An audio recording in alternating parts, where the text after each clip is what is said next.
on. Hi, everybody. Thank you for coming, and those of you out there, I guess I could say in TV land, thanks for tuning in and watching. Today, we're going to start talking about the platform, about platform battles to begin with, and the difficulties that we've faced over the many years. This is my 11th convention, and it's the 9th time I've been involved in one form or another in platform struggles, going back to '84 with the Jackson campaign.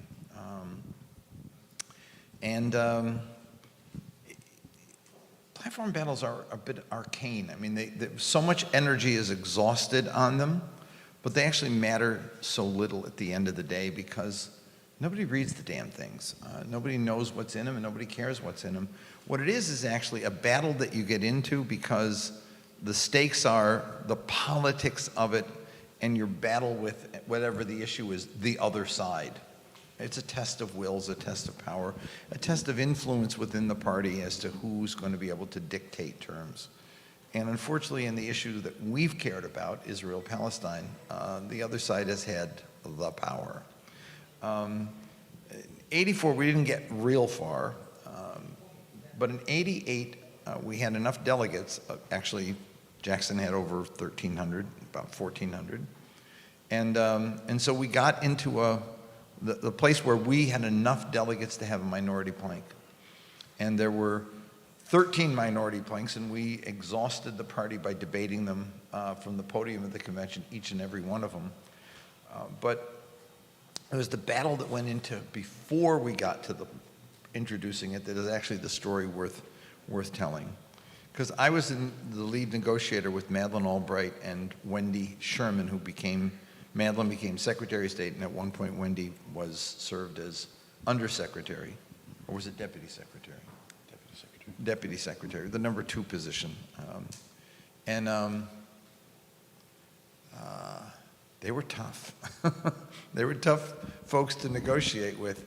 And because we weren't getting anything, they were, I mean, if you knew Wendy in particular, it's like when she said, "We're not budging," she meant we're not budging. So we made lots of offers. And Reverend wanted to make a deal. He didn't want to have 13 minority planks.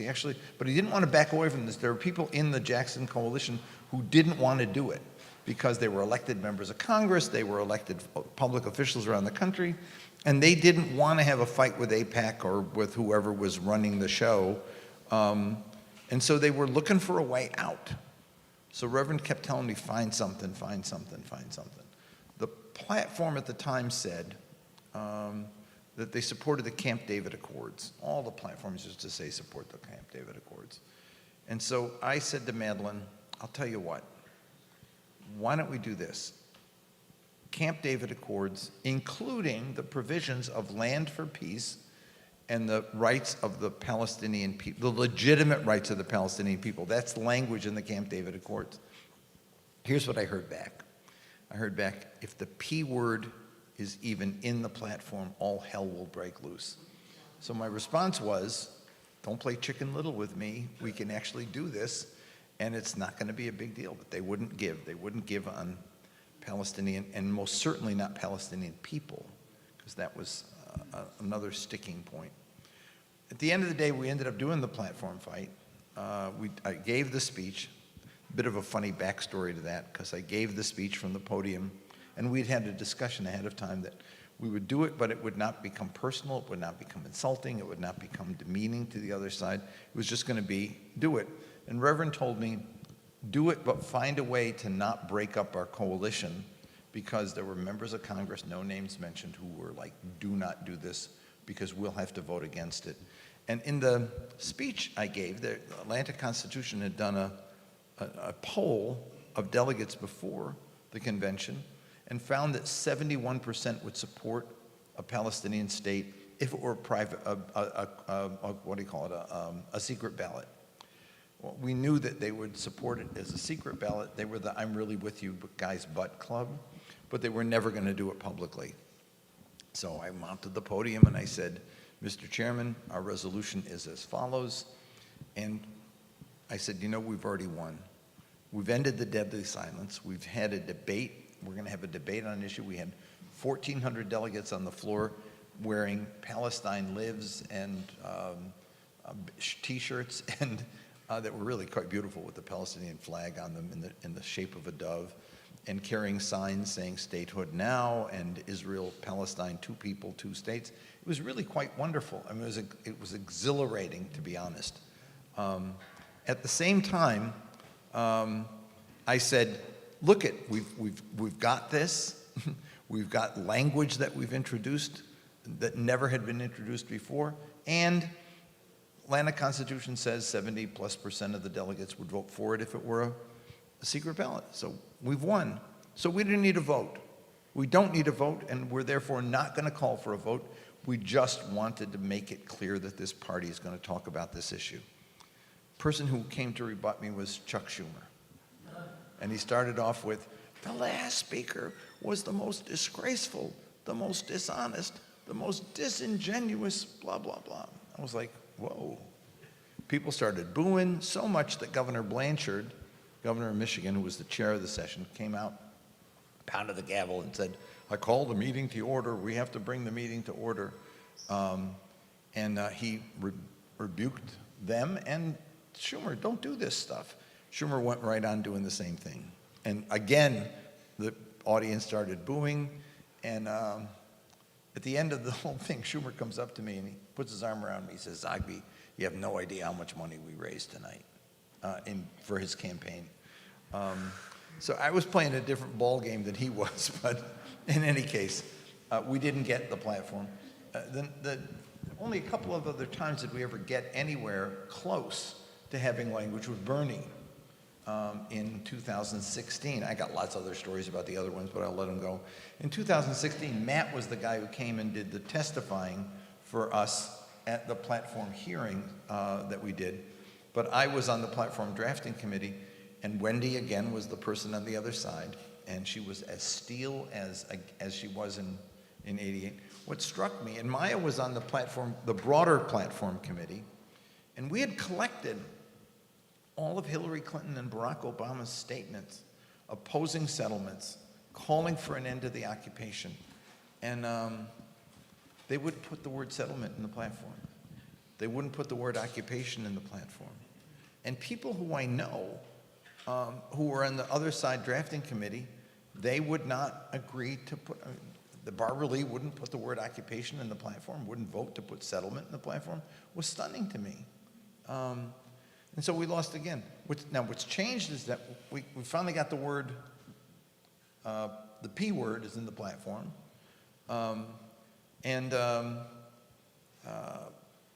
But it is hollow. They talk about the equal worth of Israeli and Palestinian lives, but with 1,200 Israelis dead and 40,000 Palestinians dead, as I look at that's not quite equal worth. I mean, I don't know how the money exchange works with people's lives, but the devaluation of the one in favor of the other is really quite consequential. But that's kind of where we are, is we're in the debate. We've been in the debate for a while. We get to give them a hard time, but we don't win on language over the long term. Settlements are in the platform. Occupation still isn't in the platform. And I'll end there and go to Maya. Thank you, Jim. Thanks everybody again for joining us. Microphone not yet. After the moment, speaking again continuously. How about this? I was told that I spoke softly and I needed to sit on the end, and I was like, no one has ever said that to me, and I was so happy that you did. So as Jim pointed out, this is not a document of policy. It is not dictate what happens with regards to the U.S. bilateral relationship with the State of Israel or the Palestinians or general policy in the region. So why are these things so important? And why are we devoting so much time to them as we have over the decades? And as Jim pointed out, though, it is a document of political interest groups. It's a document of where the party officials are, right? So when you look at the Democratic Party platform, it's their position, presumably, on this issue. When you look at the Democratic Party platform, it's where Democrats are, presumably, on this issue. And it's that allows us to sort of understand and engage on the issue broadly, right? But the truth is, I think as we reflect on these, let me start by saying the first Democratic convention I attended, I was a young lad. Lad is male, right? Sorry. I was a young gal. See, I'm an immigrant to this country, and I don't always get the colloquial phrases correct. A young dude. 1992 Democratic National Convention in New York. And it's actually where I met Jim Zogby in the Arab American Institute, and I had been working in Democratic politics. I was registering Democratic voters because I cared deeply about many, many issues, and someone was like, wait, you're doing this here, why aren't you also doing it for your community? And I met this amazing institution then, and I was on, a delegate from Michigan, I was on the floor of the convention, and we had a sign that said, Palestine statehood now. And it was a large sign, so a few of us were carrying it. And I remember parading around the convention floor, like super excited kid.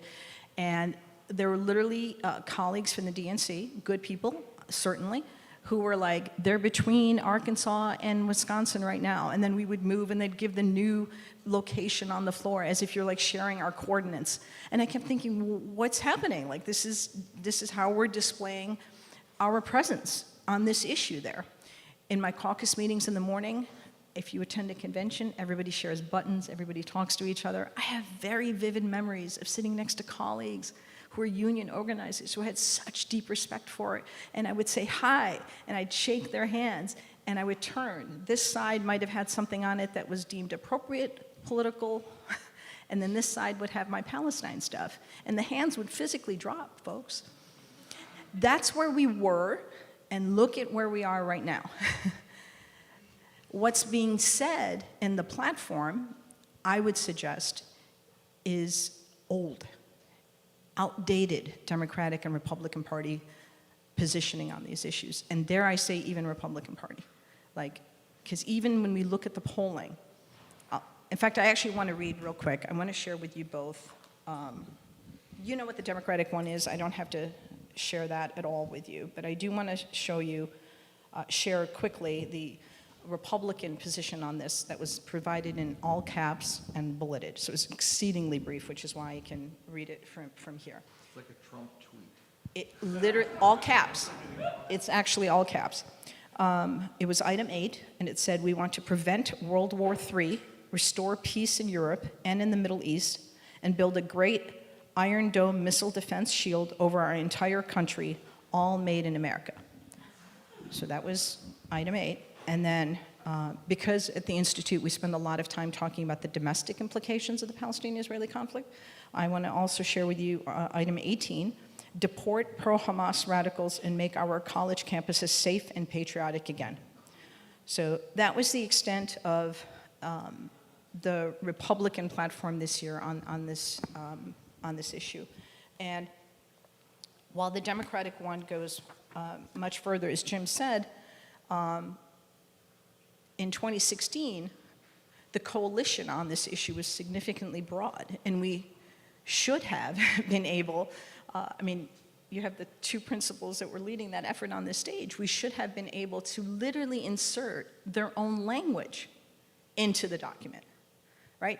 When I testified at those hearings, I simply quoted the Secretary of State and said, these are her words, this is the language that should go in. That didn't happen then, because again, I think part of what happens is that the process of the platform is about the politics, not the substance. They know that. Everyone knows that. And the interesting thing about where we are now in 24 is that the Democratic Party platform for certain is completely different than where Democratic voters are, and certainly the majority of American voters on this issue.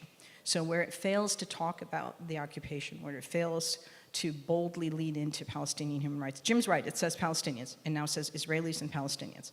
So the equal value piece, like that's been picked up, this narrative and understanding that there are actually Palestinians, right? That's progress. But certainly it doesn't go far enough. And we talk about it because it's an organizing tool. We talk about it because it's how you educate party leadership. It's how state delegations sometimes can use the document, because sometimes they come up through the state process. But the reality is, I would suggest it's as detached from reality in some ways as it were in the first time Palestine was mentioned. So if you'll indulge me, I just want to read to you the first time Palestine was mentioned in the party platforms. 1944, the Democratic Party platform, we favor the opening of Palestine to unrestricted Jewish immigration and colonization, and such a policy as to result in the establishment there of a free and democratic Jewish Commonwealth. So that's the 1944 Democratic Party platform. The 1944 Republican Party platform, in order to give refuge to millions of distressed Jewish men, women, and children driven from their homes by tyranny, we call for the opening of Palestine to their unrestricted immigration and land ownership, so that in accordance with the full intent and purpose of the Balfour Declaration of 1917 and the resolution of a Republican Congress in 1922, Palestine may be constituted as a free and democratic commonwealth. We condemn the failure of the president to insist that the mandatory of Palestine carry out the provision of the Balfour Declaration and of the mandate while he pretends to support them. So the politicization of this issue by both parties dates back to the 40s. And one would suggest that the political games that go into some of this were happening then, as it frankly kind of happens today. So the difference is Democratic voters are in an entirely different place. And the party leadership, I think, as we've seen each night from the stage, is continuing to understand that the position on this issue is no longer smart politics. And if you come back to the platform as a political document, that's to us, I think, to me, the most important piece of this is, has it shifted in a meaningful way? I would suggest yes, and the questions for us as we look to it is, I'm not reading it as a potential document of where a Harris-Walz administration may be on this issue, but rather the politics of where we are, and I think looking forward can arrive at something else. Thanks, Mike. Matt Duss was, Microphone. yes. Matt Duss was at the Foundation for Middle East Peace when we were looking for someone to come and present a counter view to what we knew was going to come from Bob Wexler, who was presenting for the Hillary campaign. And he made an extraordinary presentation. And what was great was that coming out of that, he got hired by Bernie Sanders to be his foreign policy staffer, and made a real impact in that office on that issue and on many other issues. He left, went to Carnegie, and is now, I forget the name, Center for International Policy with Nancy O'Kale, who's here, and is someone whose future in foreign policy making, he's going to become part of the new blob, not the old blob, not the one we want to get rid of, but the guys who think forward-thinking about how foreign policy ought to be in the 21st century, not a replica of what we've had for the last 50, 60 years. Thanks, Matt, for doing this. Thank you, Jim. That was a secret plan that you just. But no, first of all, thank you. It's really wonderful to see you both, Jim, to be here with Arab American Institute, and also to be in this place, which is it's the first time I've ever been here. But to be at this place, such a historic headquarters and home and a temple to enormously important civil rights work and the work of equality and the work of building and strengthening real democracy. I'm just very moved to be here, but it also is a good reminder that this work goes on. I mean, we have moments of real victory that we should celebrate and remember, and we have setbacks, but that's the work of politics. That is the work of changing and building better societies. So yeah, I can just talk about my experience in the platform process, as Jim said. When I was at the Foundation for Middle East Peace in 2016, was asked to come and present on behalf of the Sanders campaign. And, this was, 8 years ago more when we actually did these things in person, which is something has changed. And I think I'll talk about that a little bit more later. But yeah, as they did on the committee and as I did in my own presentation, just quoted things that President Obama and Secretary Clinton herself had said. And yet, it was deemed too controversial to actually put those in the platform. And then, as now, we hear these explanations of like, well, the platform doesn't really matter. And it just, by coincidence, this morning at our hotel, I ran into a colleague who is one of the foreign policy drafters. I won't say their name, but I kind of just raised these questions with them, and that's the response I got. Well, how important really is it? And my response there is, well, the pro-Israel side seems to think it's pretty important. How do you ever tell them it's not important? I don't think so. But again, I think that's a pretty cynical view. It may or may not be important, but personally, I want a platform that expresses the real values and intentions of the party that I'm supporting, whether it's Democrats or Republicans. I think that's how this should work. But again, the reality is it is not a reflection really of values. It's a reflection of which party constituencies need tending, or which party constituencies are perceived as being able to inflict pain if they do not get what they want. And this person brought up the 2012 episode, which some people may remember, when, oh my goodness, Jerusalem was left out of the platform. There was no statement that Jerusalem would remain the capital of Israel, and there had to be this floor vote to insert that back into the platform. And if those of you were paying close enough attention, if those nerds who pay attention to this stuff, it was a voice vote. They clearly lost, but it was just kind of passed anyway. Why? Because had it not been, reinserted into the platform, then they would have been more trouble than they wanted. That is the reality of it. But still, given what we've heard from presidents and secretaries of state, given the reality of international law, it should not be too much of an ask to get a bit more explicit language in there with regard to settlements. And settlements are in there now. Occupation is still not in there.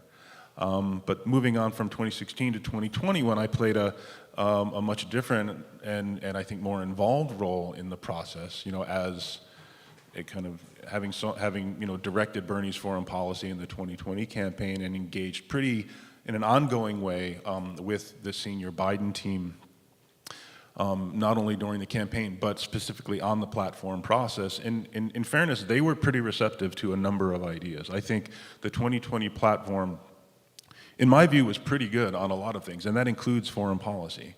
But on the issue of Israel-Palestine, it was an issue which they would not budge still. And at one point, we got to some kind of language that included the word occupation. It was some kind of unsatisfactory word salad about, the right of the Palestinians to live free of occupation, as if occupation was just a weather phenomenon. Who's occupying them? We don't know. But they have a right to live free of occupation. And I was, just in the spirit of compromise. It's not nearly as far as I or the senator wanted to go, but was willing to accept that. But it turned out at the last minute that even that was too much for Biden. That is why I heard from multiple people, it was Biden himself, probably under pressure from other advisors of his, like, no, we cannot say this horrible O word, which again is not a criticism, it's not a pejorative, it is a legal and military fact. As most of you probably know here, the Israeli military itself justifies its policies in the territories according to the laws of occupation. So the idea that saying this word should be controversial, I think, is just kind of absurd. And again, there was an effort made in the kind of debate process to insert the word and insert some of these sentiments into the platform. My friend Josh Orton, who I worked with on the Sanders team, kind of represented our team in that process, did a very admirable job. I really would encourage people to go back, if you're interested, to go back and look at his statement where he presented the issue of Palestinian liberation as an issue of social and racial justice. And I think that is really important because that is how many in the Democratic Party have come to see this issue. Not just Palestinian Americans, not just Arab Americans, but young Jewish Americans and young progressives in general. I think that is part of what we see behind the Palestinian rights movement, these encampments, and a lot of these protests we've seen, is that this is not just a foreign policy issue. It is an issue of social and racial justice. And if we want a party that really stands for social justice and racial equality, we need this party to get right on the issue of Palestinian liberation, and we want to see that reflected in a platform. And I guess the last thing I'll say is, now moving to this recent process, you know, again, even though COVID's over, they still not, you know, it's still with us, but, you know, we're not under lockdown. They still had this process online. It was still a Zoom process, and there was no real debate to speak of. You had a few speakers. They were posed, you know, fairly simple questions by members of the platform committee. It was all, you know, again, I think there was, Eliana Farhad was a Minnesota activist, a Lebanese American who was, I think, gave a really beautiful and heartfelt presentation trying to get some of this language into the platform. But again, it was the usual response: let's just play it safe, which means let's satisfy this one constituency versus satisfying this other constituency. And I think building the power of the Palestinian rights constituency continues to be the project that we're involved in. But I do want to end just on a note of, you know, of some optimism. As I said earlier, in being in this place of so many years and decades of civil rights work, I mean, I've been working in Washington for about 17 years, and the way that this debate has shifted is astonishing to me. And, you know, my friends Jim and Maya have both been at this work for longer than me. I know that they've worked in much tougher circumstances than I have, but as I just look over the sweep of these years, just even in the past 10 years, and part of it, you know, is a great tribute to the work that Senator Sanders did and others on the progressive side, more and more voices in Congress who are talking about this in a much more explicit and courageous way. But I can't help but be encouraged by that. I can't help but be encouraged knowing that the new generation coming in thinks about this in a much more different way, in a way that deals in solidarity with both Palestinians and Israelis instead of just one. And I think once we see that reflected in the platform, as we have every right to expect to see it reflected, will just be another piece of evidence that we're winning. Thank you, Matt. Just a couple observations. The first is, I'm not going to take issue with what you said, but I want to just elaborate a bit on a point about the role of Jackson, the role of Sanders, and where we are today. I was commenting on this the other day when we had the session for the first time ever in the Democratic Party, a panel of Palestinian voices that was sanctioned by the party to give us a platform to be heard. And I thought about it that people said, well, this is great. I was like the big cheerleader that it was great. It was huge. Then I thought back to '88. And we went to the podium and we had a platform and a demonstration on the floor. Then I thought about Bernie and how many times he raised it and how many ways he raised it. But then I thought the difference with both of them was that they were candidate-led. We wouldn't have gotten there if it hadn't been for Jesse or Bernie. All the delegates were Bernie delegates. They were Jesse delegates. This was different. This was not top-down. This was bottom-up. And it brings to the point of a generation of young people who are self-empowered and have developed an awareness because of social media, because of the access to information that folks who watch, whether it's CNN or Fox or MSNBC, you know, Rant TV or whatever, or read it, they don't have it. They don't get it in the same way. So there is a different movement afoot. And you see it so clearly in the polling. I mean, the reason why we're going to release a poll next week of American voters, and the reason why Democrats are so fundamentally different than Republicans on this is young people and people of color. It's because they have a global sense and understanding. And interestingly enough, it's Asian voters who are more, it's partly immigrant status. It's also partly they have a sense of themselves as part of a global community. Black voters and Latino voters, and just young voters generally. And so there is a difference today in public opinion driving this. And why does Kamala Harris feel a need to respond? She's a woman of color. And she understands the fact that there's something happening. You know, remember the song, you know something's happening, but you don't know what it is, do you? Right? Well, she's beginning to get a sense that something's happening out there that you got to be attuned to. And the platform folks don't get it, but I think you're going to begin to see a shift in the way political discourse happens, reflecting where the constituencies are. And interesting, young people generally, when you do polling of evangelicals, right-wing evangelicals, guess what? Young evangelicals have a very different approach to the Middle East than older evangelicals. When you do polling in the Jewish community, young Jews have a very different view of the world than older Jewish Americans do. There's a generational split. My brother calls them the first global generation.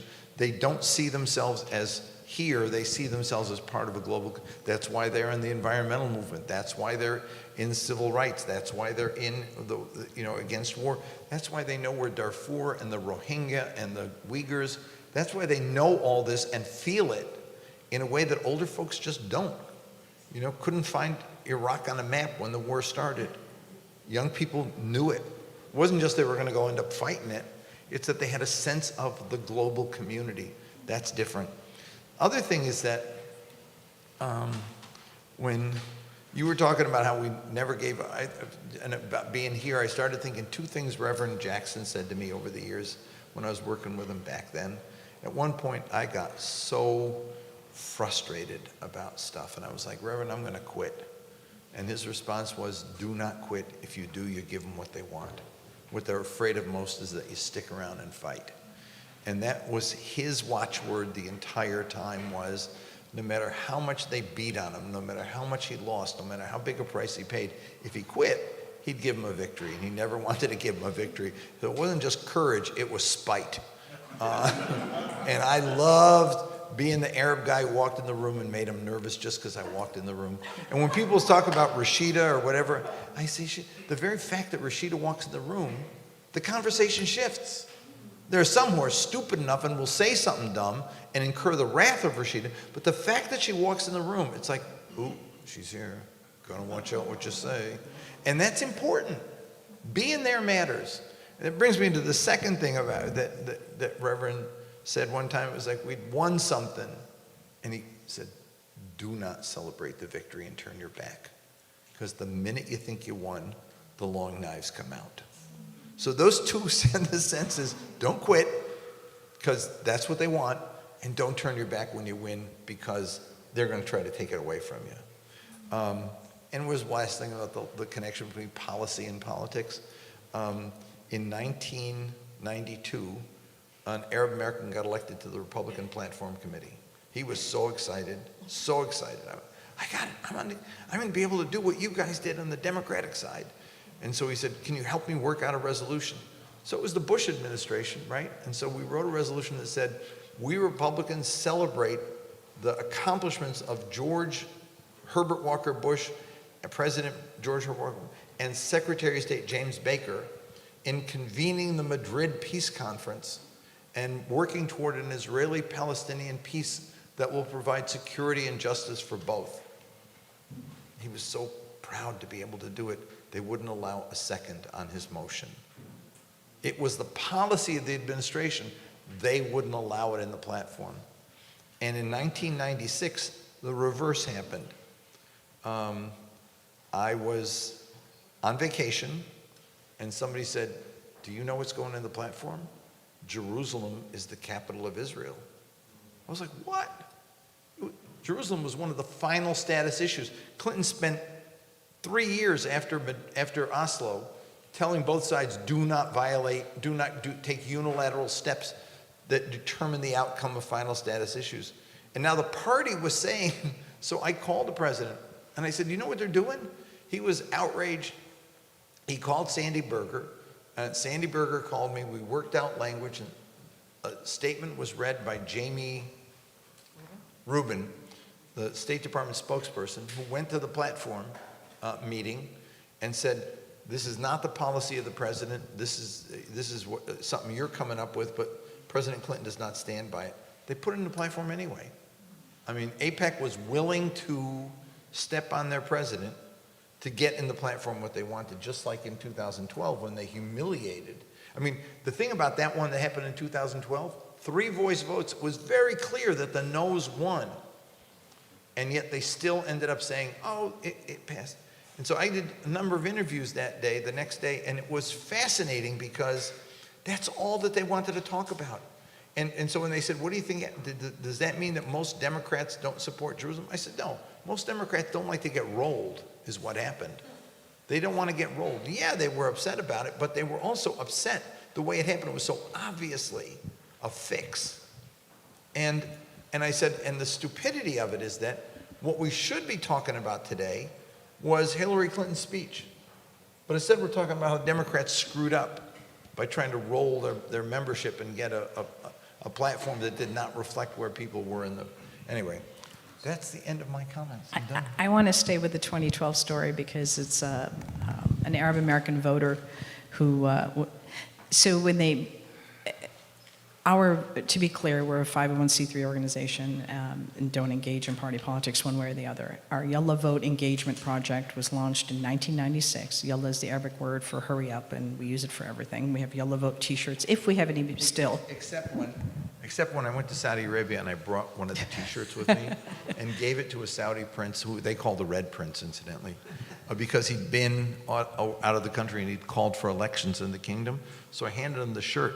And he said, I love the shirt. It said Yalla Vote.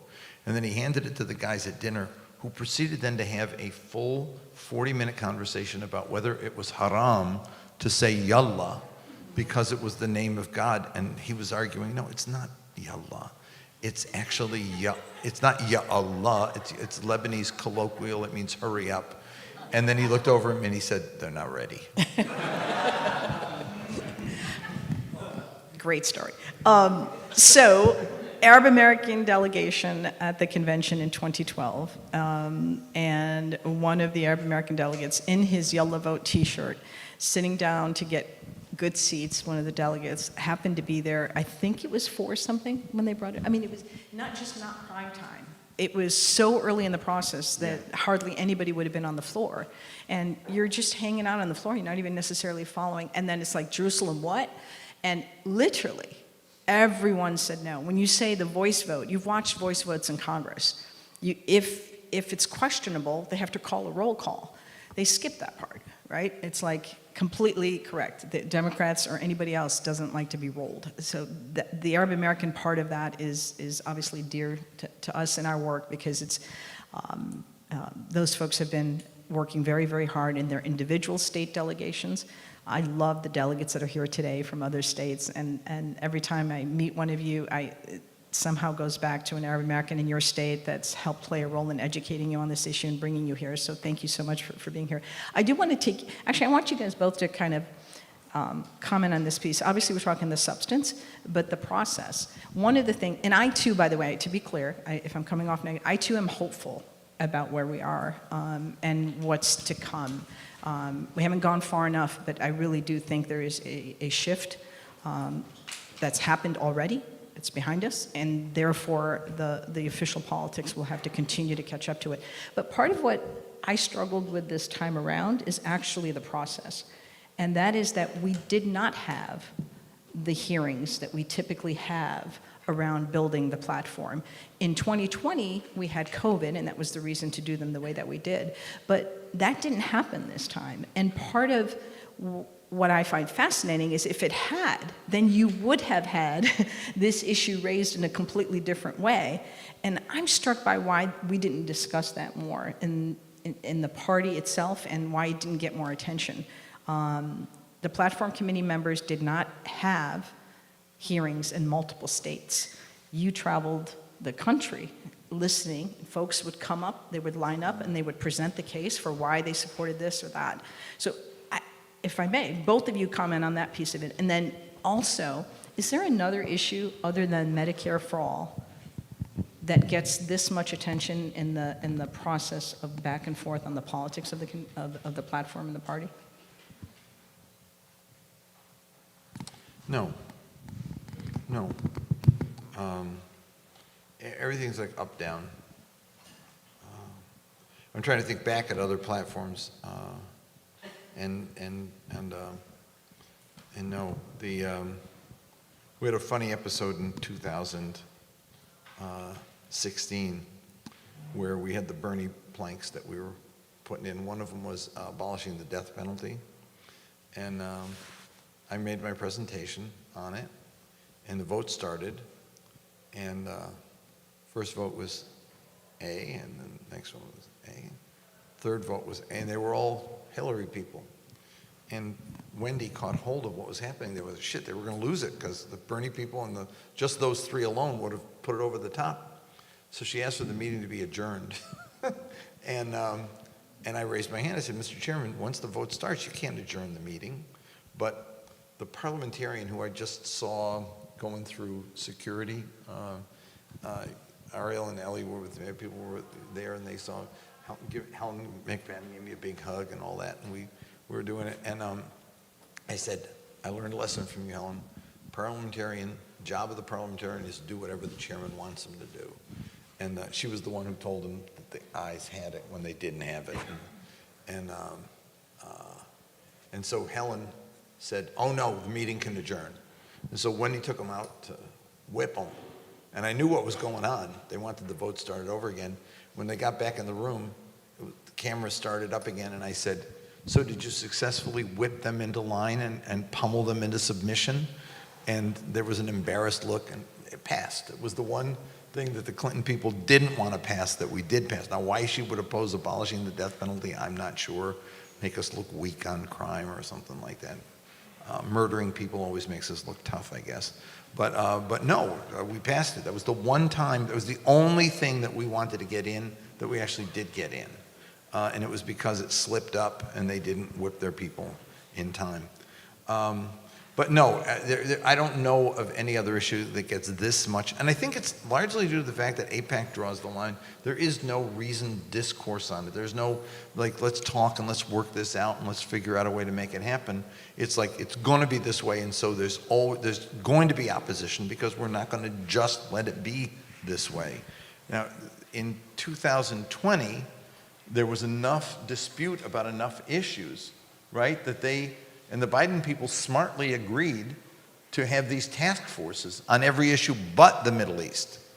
And they did actually come to some language on health care and on social security, on a number of issues that actually reflected the Sanders approach, which I think was really, really quite consequential, right? Yeah, I mean, even more than that, I think on issues like ending the forever wars, on diplomacy in the Middle East, on Yemen, on a lot of issues that I think Bernie and progressives more generally had been pressing. As I said, I think the process that we engaged with the Biden team on that language was pretty good, except on the issue of Israel-Palestine. But as you said, part of it was that Bernie had delegates to bring. I mean, there was a primary in which Sanders did very well. We didn't have that this year. In its great wisdom, the Democratic Party decided that there should be kind of just not a primary, and therefore there was very little ability to press in the traditional way. It was a completely elite-driven process, and I think the forces on the other side would very much prefer this to be an elite sport, where this can be handled at the highest level, preferably behind closed doors, where the appropriate threats can be made out of the light. And I think that's what we have to change. I think this is part of what, and also, I mean, we have this bizarre situation where you have this, what I read the platform as it is, this massive slapdash document that is not even written for the candidate who is the candidate now. It was written and ratified when Biden was still the candidate. So it's claiming what Joe Biden has done and what he will continue to do. And so there was no real opportunity for the vice president to sort of reopen the process, which, again, I understand that's complicated, but if we're going to take the platform seriously as a statement of values and policy and intent, I think there should have been at least some effort to put her stamp on that. But we're going to have, I think part of it is looking forward to, 2028, that process, we're going to need to think again, how do we have a bottom-up process that creates leverage that can get in the kind of language and statement of policy and values that we want, and I think we have every right to expect. Ellie will tell you that I did testify this year in a virtual session. They had one. Actually, a couple things. Private, yeah, private. It wasn't public session, but the funny part was that I actually did get to make some suggestions of things that should happen. One of the things I said is, don't say stuff you don't mean.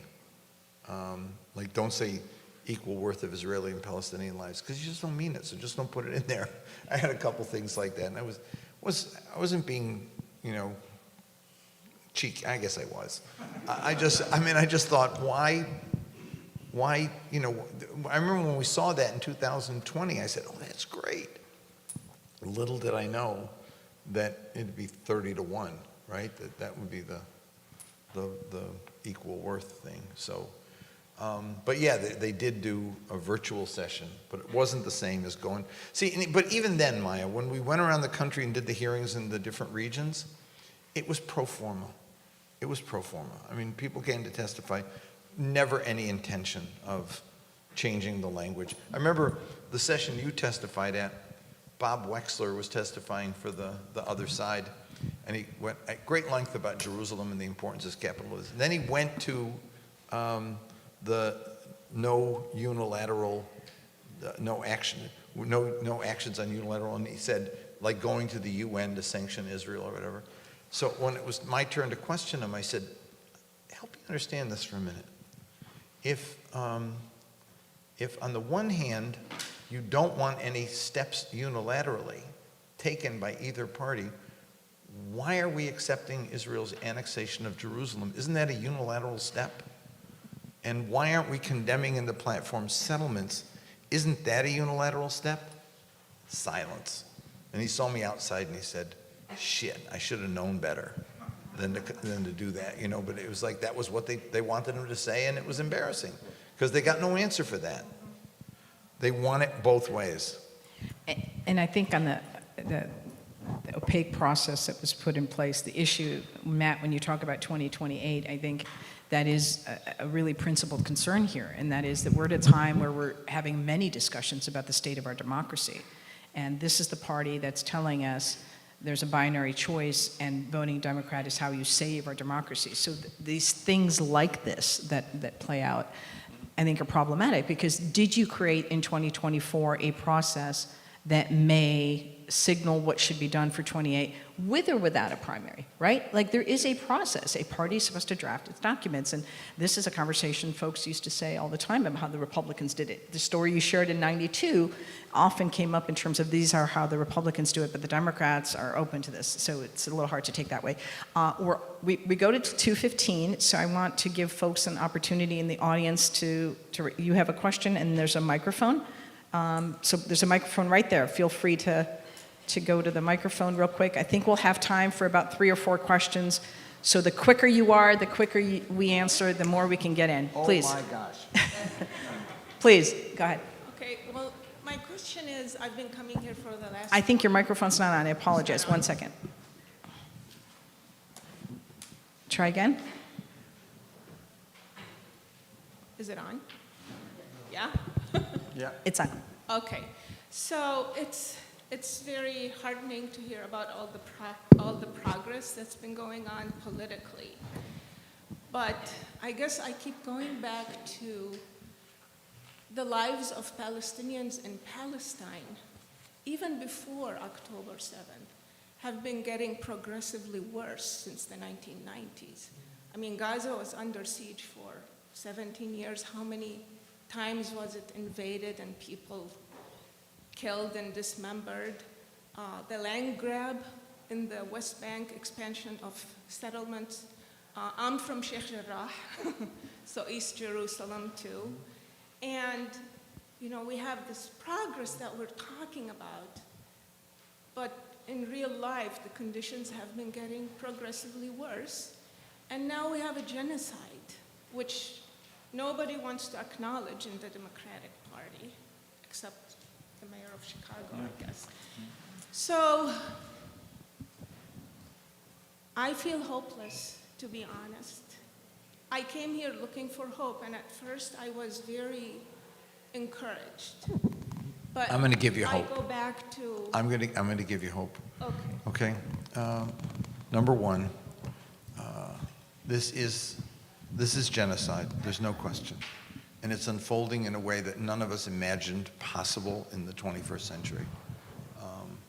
It's not just the physical destruction of a people, but it's the physical destruction of a place. Young kids have no place to go back to because we're doing a poll. We asked, would you like to go back to your home? Doesn't exist anymore. Doesn't exist anymore. But where the progress is made, and this is difficult to say because of the price that's been paid, is that I've never seen a shift in public opinion in the way that we have seen it, nor have I seen a mobilization around this issue. I joke, I tell people, when I started this work 50 years ago, I started in this work. I didn't start the work, but I first became involved in this issue 50 years ago. We'd go to the White House and we'd go, Carter, you should know we support the BLO. I was the one guy who had an American accent. Everybody else was Arab, and it was just, you know, it was about 50 Palestinians and me, older guys. What we saw in the last year are demonstrations of literally hundreds of thousands.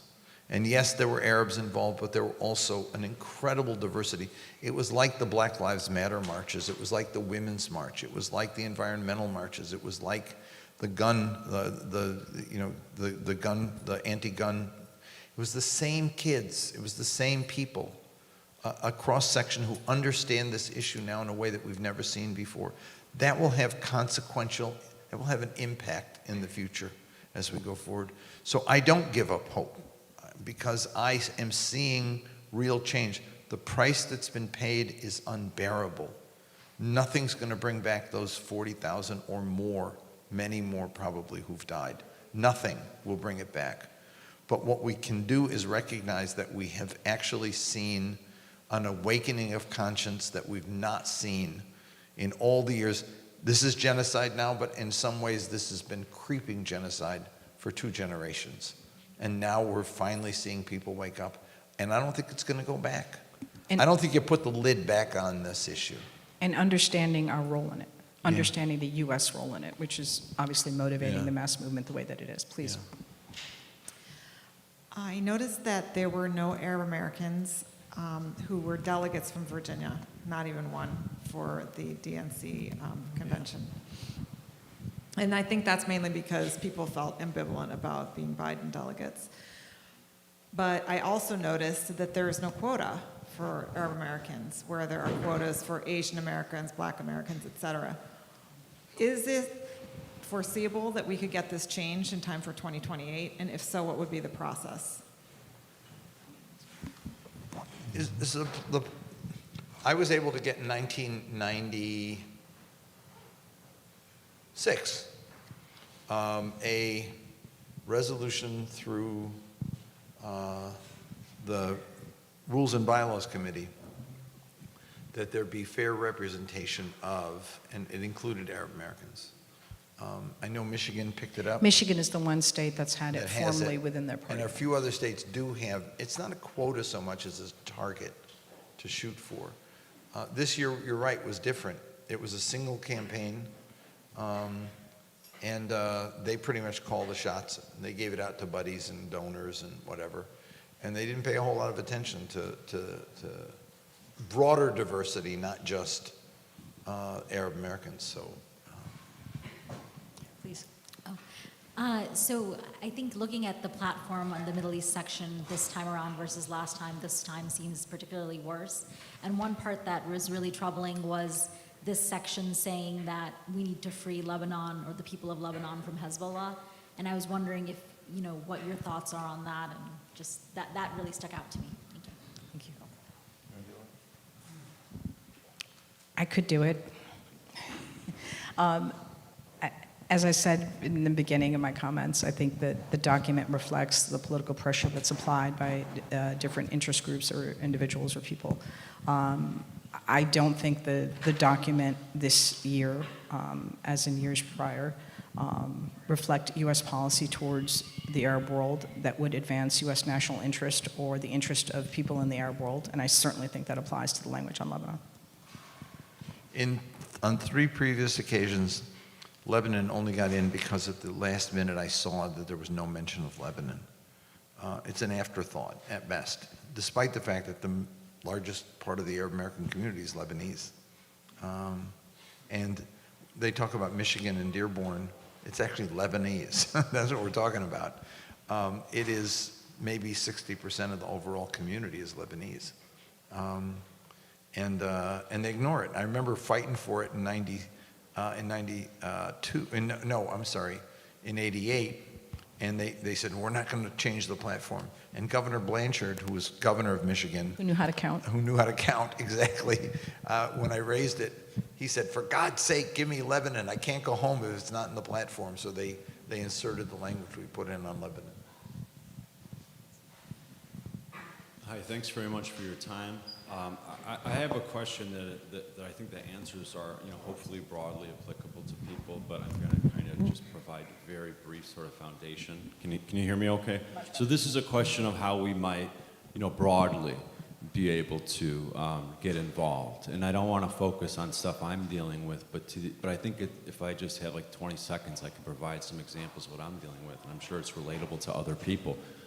Which is that I'm a lawyer, and I'm specifically a personal injury lawyer, among other things, but that means that we're in the business, so to speak, of valuing human life in a sense, at least in a sense. I had these arguments with the insurance companies and defense attorneys, and there was without question real profound cognitive dissonance that arises from doing this while also seeing the lack of value associated with other people's lives. And I've been advocating within the legal community for content programming and advocacy formally for sort of rule of law type paradigm approach to this. And in fact, and I don't want to talk too much more, but I just did a program this morning with someone who's fantastic in my estimation. And his name's Dr. Tom Ginsberg. He's a preeminent legal scholar at University of Chicago, and he's a PhD also.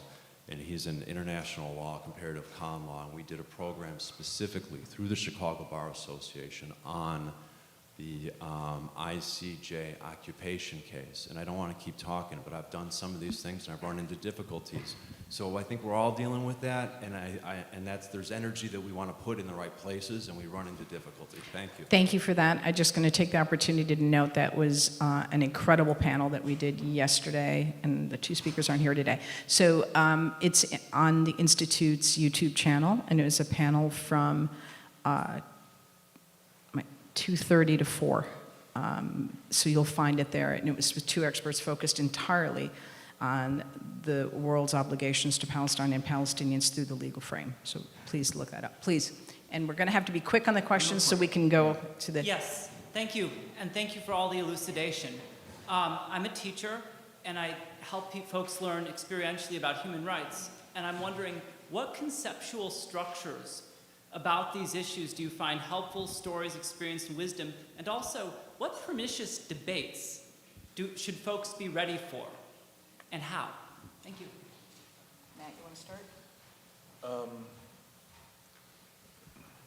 Conceptual structures. I mean, I think one of the most important structures or ways of understanding the issue of occupation is racial justice. And I think it is quite right when people respond like, well, this isn't exactly like Jim Crow. Nothing is exactly like anything else. But I'll also note, I've had over the years opportunities to bring groups of journalists and other analysts to Israel-Palestine. And I've always been struck with when I bring black colleagues, they respond almost invariably the same way. They pass through their first checkpoint, they get stopped by their first troop, and they say, I know exactly what this is. I know exactly what this is. And I saw a talk that Ta-Nehisi Coates gave about a year ago talking about his first trip, and he used those exact words. I was amazed. That's what he said. I know exactly what this is. And I think that's why we see such aggressive pushback. That's why we see such fear on the part of AIPAC and that crew about this, an awakening in the Black American community among people of color, understanding it in these terms. And again, of course it's more complex than that. Things are complex. But there is a situation of like radical legal inequality that I think is just clearly and fundamentally a violation of what we perceive as our values here in this country and what generations of Americans have fought against. And I think dealing in that framework is very important to kind of opening the debate.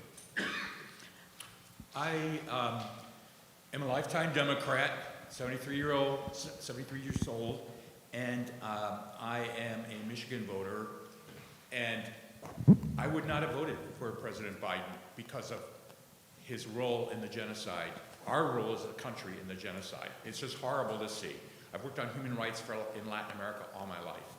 And I want to know what Vice President Harris will say to separate herself from this policy and chart a new course so that I can vote for her. I'm an uncommitted voter. Thank you. Thank you. I just want to say that you are not alone in that sense, both parts of it. The fact that you could not have voted, my caution to the White House and the campaign was not that, wasn't just an Arab American issue, it was a lot of people. And they said, yeah, but when it comes to the binary choice in November, and I said, no, the binary choice in November is not going to be Biden or Trump. It's going to be whether I vote at all, and or third party. And they said, yeah, but they've thrown their vote away. I said, yeah, but that's how they're feeling right now, and I think that's a big issue here. And the second part is there is, I mean, you do human rights, in 1979, I was running the Palestine Human Rights Campaign. We were working in a building on K Street, on 18th Street near Mass Ave. It was called the Emerson Building, and it was kind of fun because everybody in the building, there was a Salvadorian human rights group and an anti-apartheid group and a Kennedy assassination group, and everybody on the left was in that building. And they were all in the Coalition for a New Foreign and Military Policy. And they invited me to join, so I did. We went, we had a vote. It was 58 in favor of letting us in and 3 opposed. The 3 groups said, if you let the Arabs in, we're leaving. And I said, so they asked me if I'd withdraw. Not asked me if I'd withdraw, they pleaded with me to withdraw. And I did. I didn't want to break the coalition up. That doesn't happen anymore. The people fighting for us now are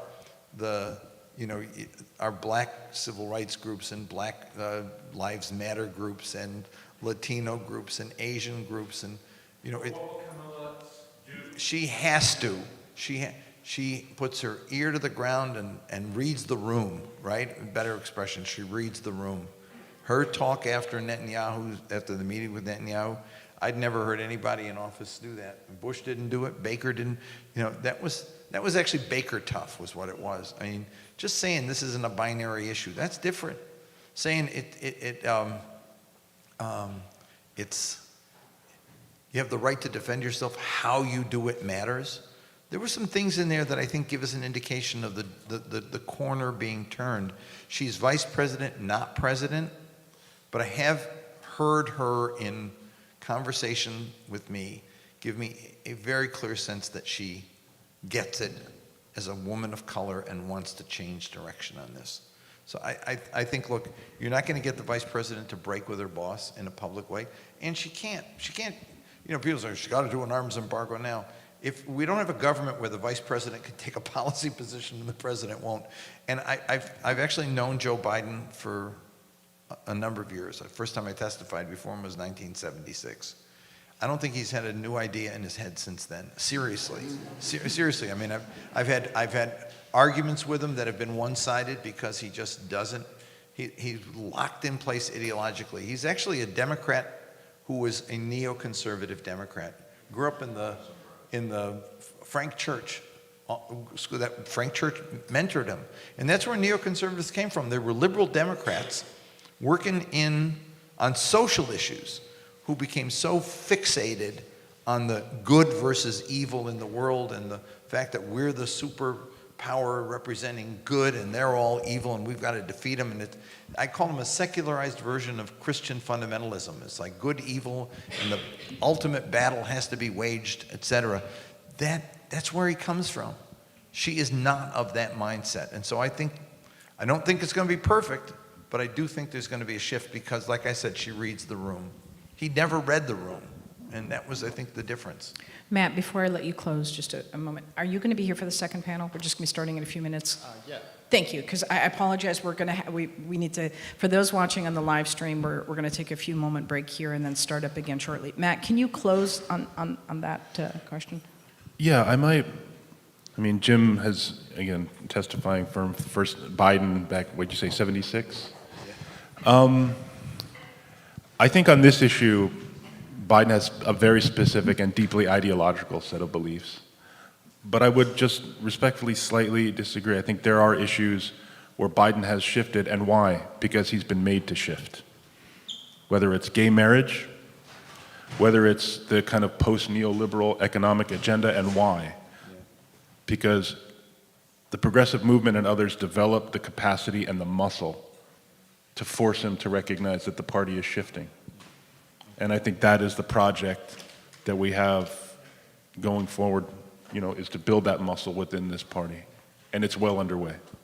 And I didn't cue Matt, but that is literally the topic of our next panel, which is the role of this issue, the issue of Palestine in progressive politics. So those online, we'll be right back. Those of us in the hall, just take a few moments. The only thing I would close this off with, we started with comments on Monday. You saw different comments on Tuesday. I'm looking for more comments today, and I'm certainly hoping, as Jim said, read the room, right? When AOC made the comment she did and the hall erupted in applause, we heard more the next day. I'm certainly hoping to hear more today and read the room. So I'm hoping tomorrow we'll continue to see more of that. Thank you. We'll take a few-minute break.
No, you're good. Should I sit here, please? So I think we are live now. We are indeed live. Welcome back to the viewers who've joined us online. I will repeat that I am grateful that you were able to join us for our programming, bringing Palestine to the Democratic National Convention, and doing so in a way completely rooted in both justice and the pragmatism and the politics of getting it right so that we can continue to impact this process more and more effectively every single time.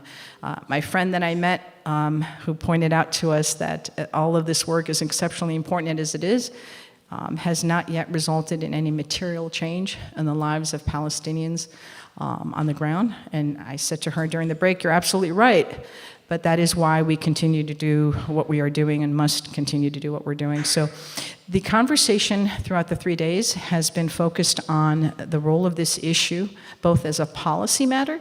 Had incredible conversations yesterday on that, so I encourage you to look up AI's YouTube channel and watch those proceedings.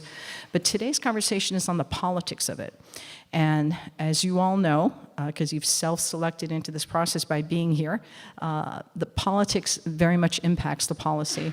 And the incredible transformation that we've seen on this issue, many of us have said we didn't expect necessarily in our lifetime, but yet here we are. And it's very much thanks to the young people of this country who've done what they've done, young Arab Americans, young black kids, young progressive Jewish kids, Asian kids, Latino kids, young Muslim kids. It's been transformative in terms of our country's understanding on this issue.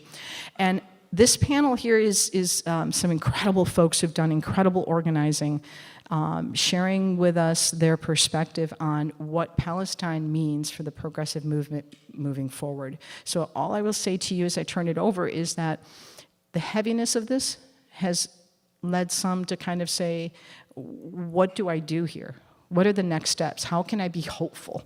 How can I translate what I'm feeling into impactful change? And frankly, for some, even though we are nonpartisan, we don't take a position, how do I vote for candidates one way or the other? Like, that's been a really challenging piece for folks. So I turn it over to you, Jim, to start us off, and then to hear from our colleagues. And thank you again for joining us. Thank you.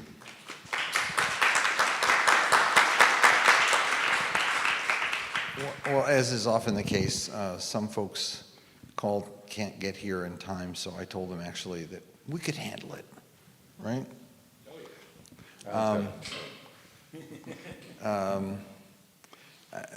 Just a couple observations. One, I've been making all week, and I'll just make it again.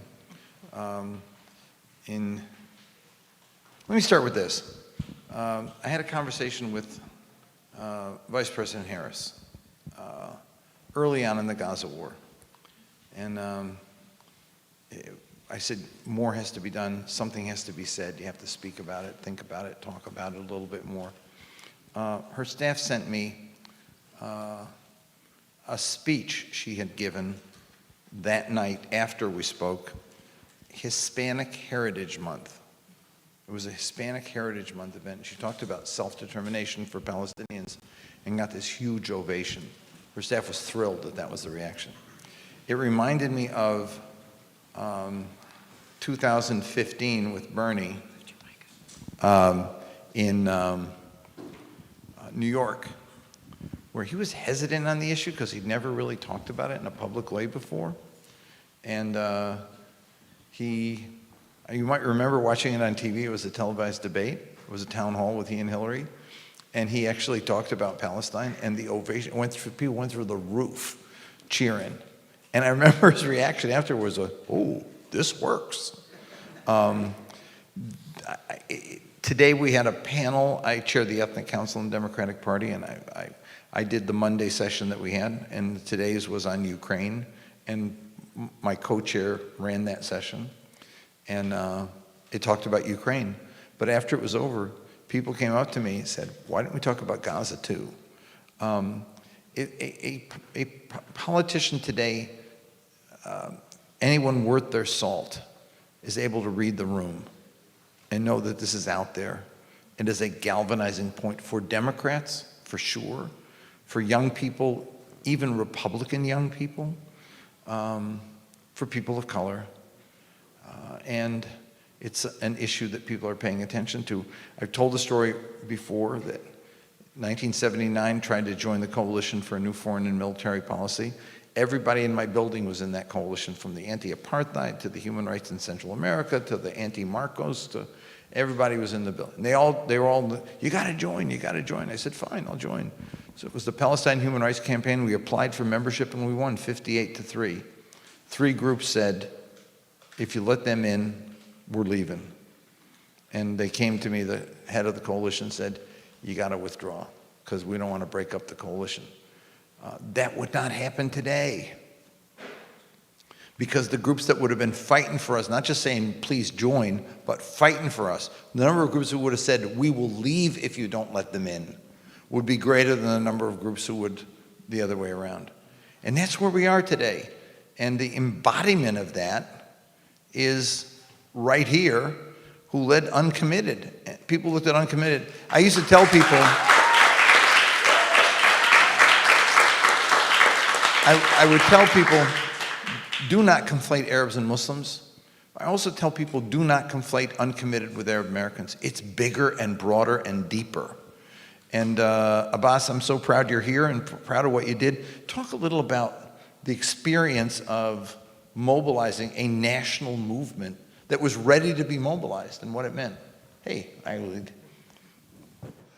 Thank you so much, Jim. Thank you to each of you for being here, to AAI and all of the partner organizations, to Rainbow Push. Thank God we have a space to have this conversation. It's not just an urgent conversation, it's something of an emergency. This is not a moment for a rapid response about how we're responding to what's happening in Gaza. It's an emergency. It's a moment where we need to come together in rooms like this and think about how we make sure this never happens again, how we make sure that as progressives who, you know, maybe at certain points in our organizing, we said, okay, well, of course we care deeply about the issue of Palestine, but we're gonna leave that at the door and then walk in and talk about the other stuff, and then we'll walk out and keep talking about Palestine. No, no, no, no, no, no. From now on, I need each of us to make the commitment to each other. We're gonna walk in with our kufiyas. If you forgot your kufiya at home, you're gonna take Palestine into the room with you. We can't do that anymore.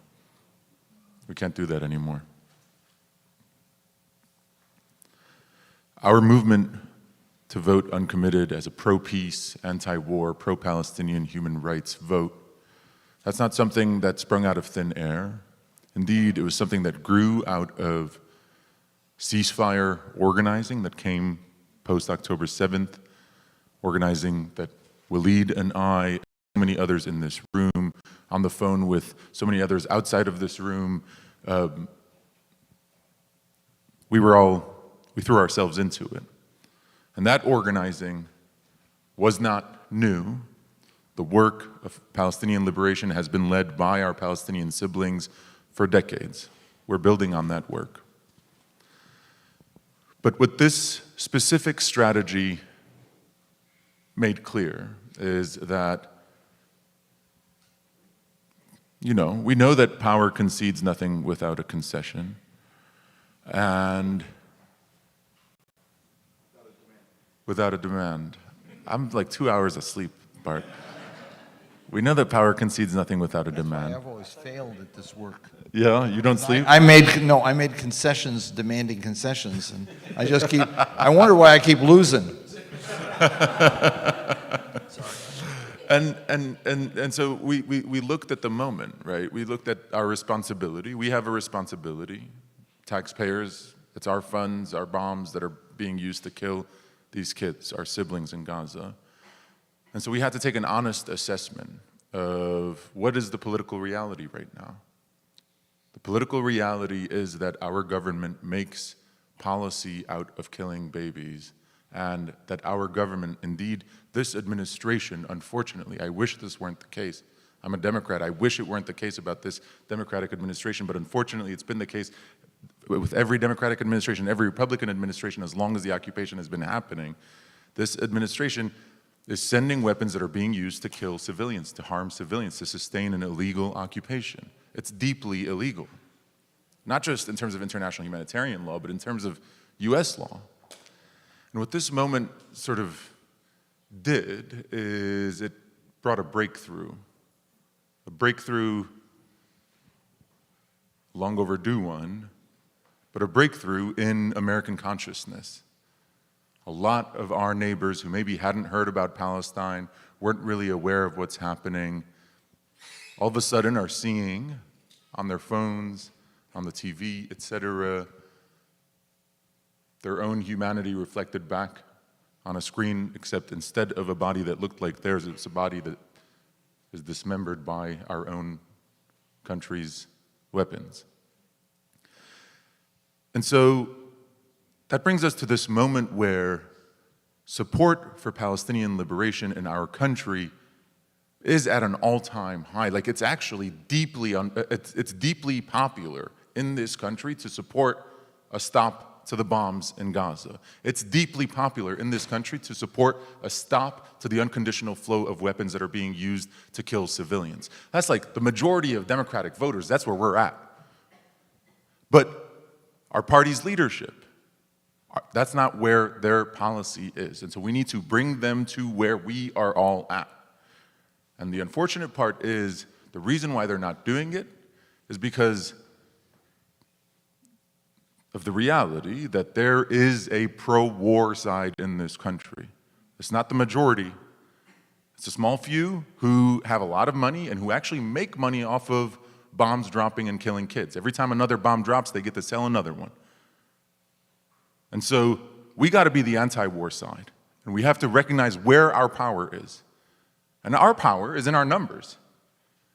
Our power is recognizing that if we organize, if we pull together, run smart, effective campaigns that are based on a specific strategy that we're not hiding in our pocket.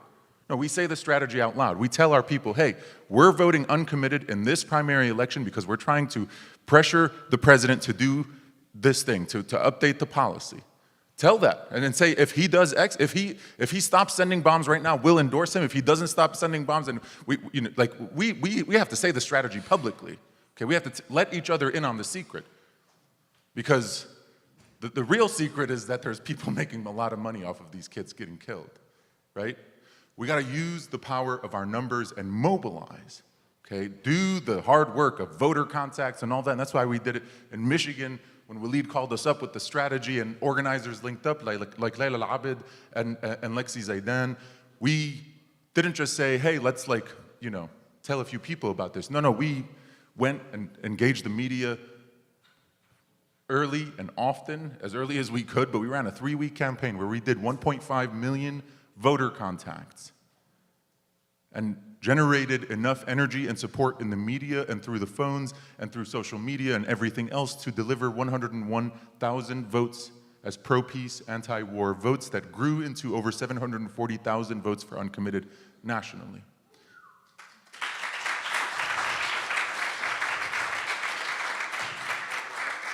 And so I'm sure the panel will allow for us to explore other dimensions of this, but part of what I'll say is, and I have to say this, and a point of personal privilege here, is that there are folks who've been doing this work for a very long time who come through in a moment like this, who see young, wide-eyed, I don't know, I'm not that young anymore, but I aged a few years in the last week, but who see organizing happening and who know that there is an opportunity to support it and to make sure that it grows. And so one such person who supported that organizing is standing in the back, Hassan Jabir, who had started a new 501c4 organization in Michigan and allowed for that organization, Arab Americans for Progress, to be our organizing home. One such person is sitting right here.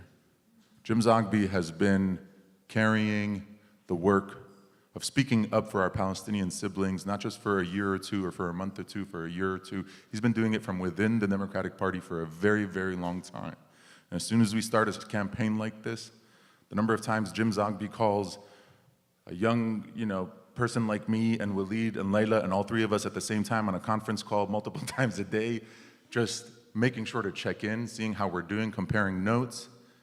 What I've learned from Jim Zogby is, I think, a really important lesson that we all have to learn as our people are out in the streets and as our people are in communities all around the country wondering about how to engage productively here. We have to be on the inside too. I really believe this in my heart, and I need us to agree on this part of the strategy, is that the pro-war side that we mentioned, they actually spend a whole lot of their money making sure that we don't get to be on the inside. Making sure that a person like me, who has the experience that I have, I've survived Israeli bombing, US-funded Israeli bombing, I have that experience. When I'm on the inside with the 30 uncommitted delegates, some of whom are here, if you're an uncommitted delegate, raise your hand. Thank you, our uncommitted delegates, for being here. That when we're on the inside, we're going up to every member of Congress, every senator, every Democratic Party leader, and we're having the conversation with them. We're forcing them to face the issue, lifting up the demands that are coming from our homes and our streets of stop sending the bombs. We got to be on the inside too, because the other side doesn't want us on the inside. They want to get to run the ball up and down the field with no defense so that they can continue killing our babies. We can't let that happen. We got to be everywhere. We got to keep pushing. And I'm sorry, Jim, you inspired me with your leadership and with your question. I don't even know where we are anymore, but but I'm grateful. I'm really grateful. I said in the last session, one of the lessons I learned from Reverend Jackson when I got really frustrated back 40-something years ago, and I said, I'm going to quit. And he said, do not quit. He said, that's exactly what they want you to do. What they fear most is that you stick around and fight. Because when you walk in the room, there are things they cannot say and will not say. And so be in the room, because you intimidate the hell out of them just by being there. And you do it doubly, because you are a big guy. They know I'm I have a picture that we took together, and I look like I'm this big. I want to go now to Alan and Waleed. Waleed from Justice Democrats and Alan from Progressive Democrats for America, because when we talk about, thank you, my mic minder. When we talk about, last session I had to have somebody remind me to get the mic in the first place. We're talking about the role that this issue, Gaza, the war in Gaza, has played, first with the progressive movement, and then from there into the Democratic Party. Alan, you've been doing this work a long time, going back to the Jackson effort and then up through Bernie and all the way. And I want you both, and Waleed, you've made an incredible contribution in terms of the progressives you've helped run for Congress and help transform politics on the national, but also on state level elections, bringing progressives into electoral politics and winning. I want you both to talk about what you have seen in terms of how this issue, which was not on the agenda a decade ago in progressive politics, is now become almost central, a definitional question in how it plays and how you see it going forward in the future. Yeah, when I came on board at PDA in 2018, of course, we're an older organization, some of the other prominent organizations in the progressive left, and we were very much a peace organization. Nonetheless, I was told to steer clear of Israel and Palestine. And in fact, in Chicago, that the Chicago PDA chapter had sort of lost its momentum and shrunk tremendously because of a number of people who left when the earlier generation of PDA leadership spoke out on support for the rights of Palestinians. And when I came in, well, I sure as heck wasn't going to do that. And I also felt there had to be a sea change, and there has been a sea change. We had a few prominent members slip away over the past few months, which saddens me tremendously. And I think we gained tons of support and new members. And you're right about it galvanizing, and I think it's near consensus, I would say, on the progressive left progressive wing of American electoral politics, with only very few exceptions. I, of course, have a lot to say, and for people who are, well, was never public, really, right? But I suppose a few people here must know.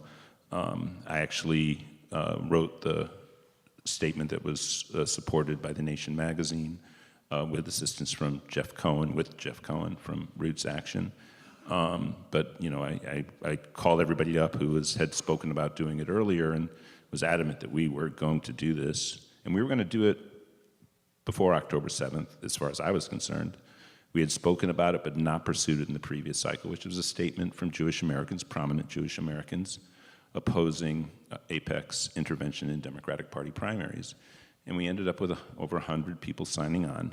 And from my point of view, you know, yes, that's a particular issue, and no, things did not work out the way that I hoped, that could spark a real sense of broad repugnance with the absolute avalanche of money that had come against Nina Turner, that had come against candidates most of you don't know who were crushed by the money in the 2022 cycle, like Erica Smith down in North Carolina, that Summer Lee barely survived. But I also saw it as an instrument for rounding on and having a major victory over AIPAC, and we cannot downplay the role that organization in particular. And what I would say, you know, obviously there's the Walt Mersheimer book, The Israel Lobby, the right wing of the Israel Lobby, because, you know, it is unfair to glob, you know, J Street into that group, but the defeat of them and what it would represent because of the anchoring role they play within the Congress and within American institutional politics for maintaining U.S. Position on Israel and Palestine, which is, you know, was well past abhorrent before October 7th, and it is, you know, it has been exposed as a nightmare policy to the entire world. And I suppose where my mind goes, I still have Jim's words echoing from as you started this panel about the hope to go forward, Jim. And I'm a little, people keep telling me they're surprised at my age, that I'm 59, and I've been very, very much involved in American left activism since I was in college, and in and out of playing a prominent role, but pretty consistently between my journalism and now as the head of PDA. And it's just such an unwavering and unending tragedy.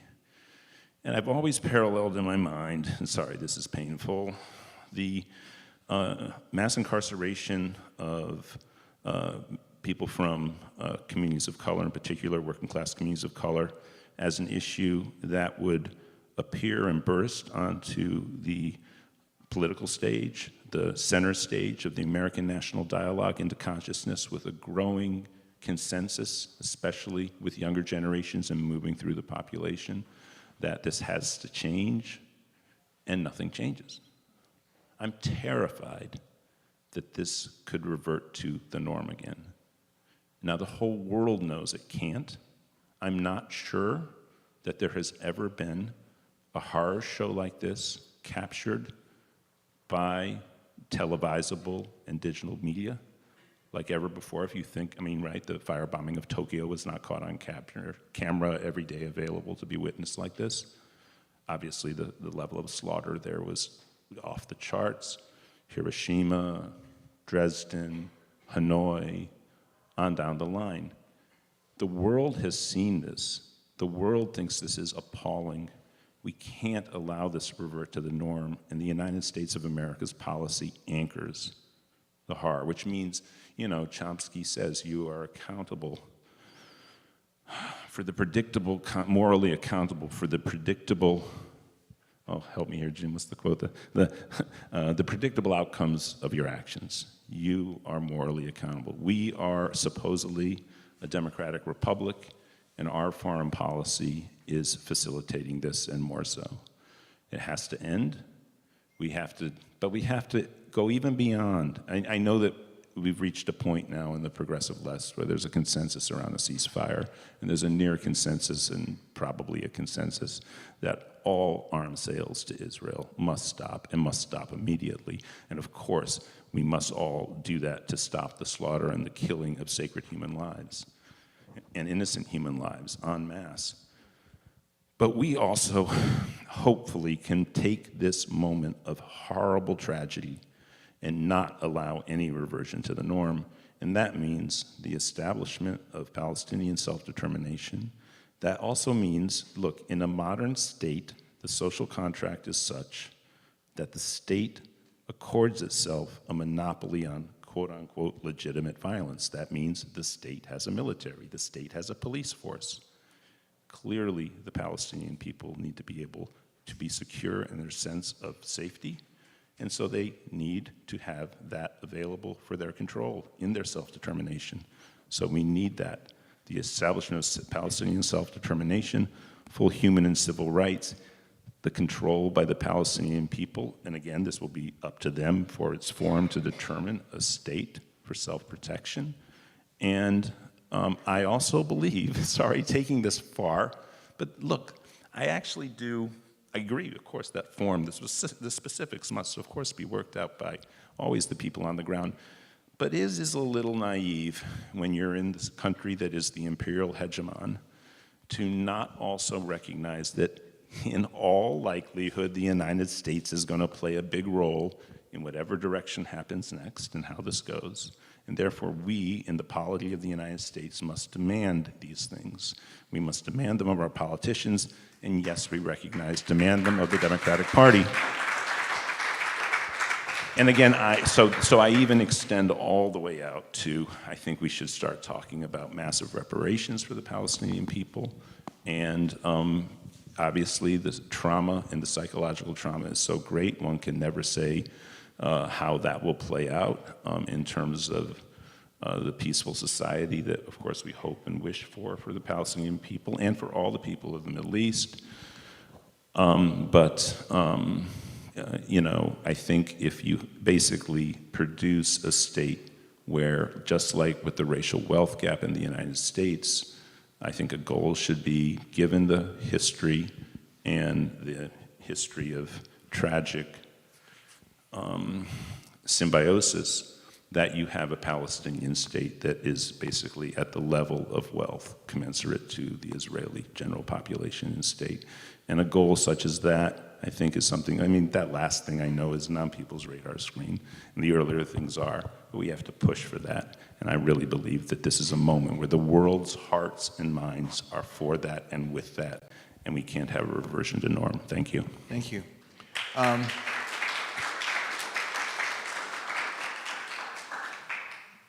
Waleed, I'd like you to walk us through the steps you see that have been taken to get us where we are electorally, and the steps that still need to be taken, and how transformative is this moment, and what can we do to continue, in other words, to move this forward?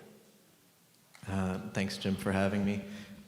The first step was definitely the 1984-1988 Jackson campaign, so we're building on we're building on that legacy, and anyone who's a progressive Democrat has a lot to thank you and the people who have spent a lot of time in this building. You know, I didn't come to Democratic Party politics, progressive politics, through the doors of foreign policy work or Palestinian human rights. I mostly come from the economic justice movement. I worked at SEIU, labor union for a while. I've worked on issues of poverty, wages, jobs, healthcare, and it was really only a couple of things happened since 2016 that has really persuaded me in my professional context of why this movement for Palestinian human rights is so integral to the Democratic Party's success and the progressive movement's success. First was the New York Democratic primary in 2016 between Bernie Sanders and Hillary Clinton, and the kind of role that one of Bernie Sanders' Jewish outreach staff, Simone Zimmerman, became a lightning rod in 2016 who is the star of the Israelism documentary. Many people, for a week, the entire media was focused on this young Jewish staffer who had had a Facebook post where I think she said something like F Netanyahu, and there was so much pressure on the campaign, something like that. Yeah. There was so much pressure from the media and Israel hawks to get her out of the campaign. It was insane. She was maybe 25, 26 years old, a Jewish leader. And from there, we have the election of the Squad in 2018. When they're inaugurated in Congress, some of the first attacks they get are from AIPAC and Israel hawks, Ilhan Omar, Rashida Tlaib, Ayanna Pressley, AOC. In 2020, there's the campaign that Justice Democrats helped assemble of Jamal Bowman versus Eliot Engel. Was the first time that AIPAC at that time had set up a different super PAC called Democratic Majority for Israel. That it was the first time they had spent money. Actually, it was the second time. The first time they spent money was against Bernie Sanders' presidential primary. The second time was against Jamal Bowman.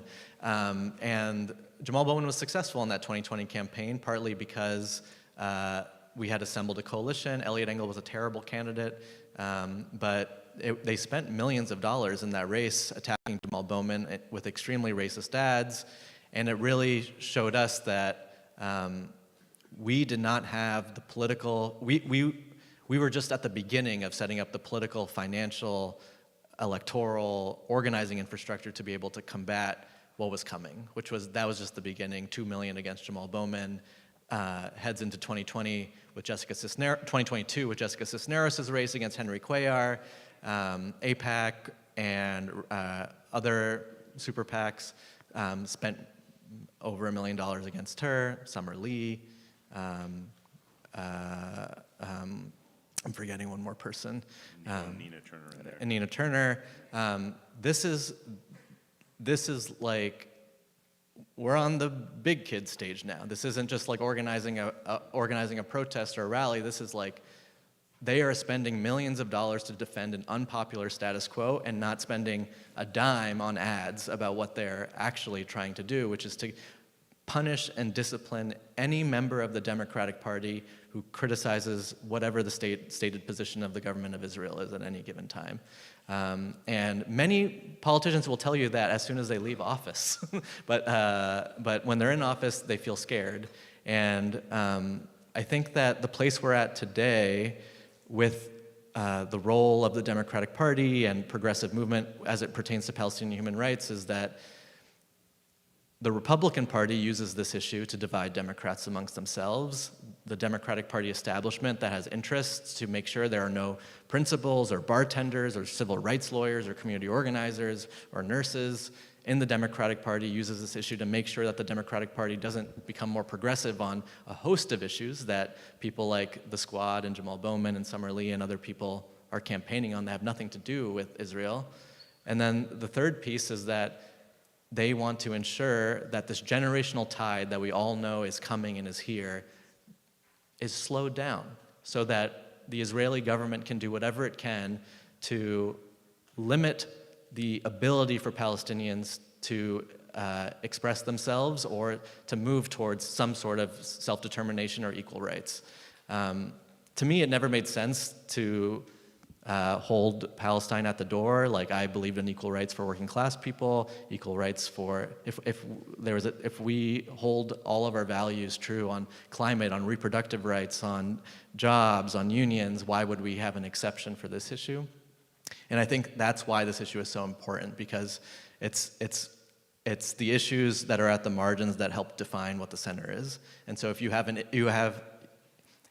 are a Democrat who can't bring yourself to say the word Palestine or Palestinian human rights or to say that Israel should be held to the same standard as any other country when it comes to the use of US weapons abroad, then you have an exception. And you're not actually, and where else are you going to cower? Are you going to cower to the fossil fuel industry? Are you going to cower to big tech? Are you going to cower to Wall Street? Once you have one exception, you start to have 10, 15, 20 more exceptions. And so I don't think this issue is just about Palestinian human rights. Obviously, that's the main issue, but it also affects so many other things that I think helps us assemble the coalition we need to overcome AIPAC and Israel hawks in the Democratic Party, but also helps us assemble the coalition to win on a whole range of other issues that these younger progressive Democrats are standing for and getting punished for right now. Jim,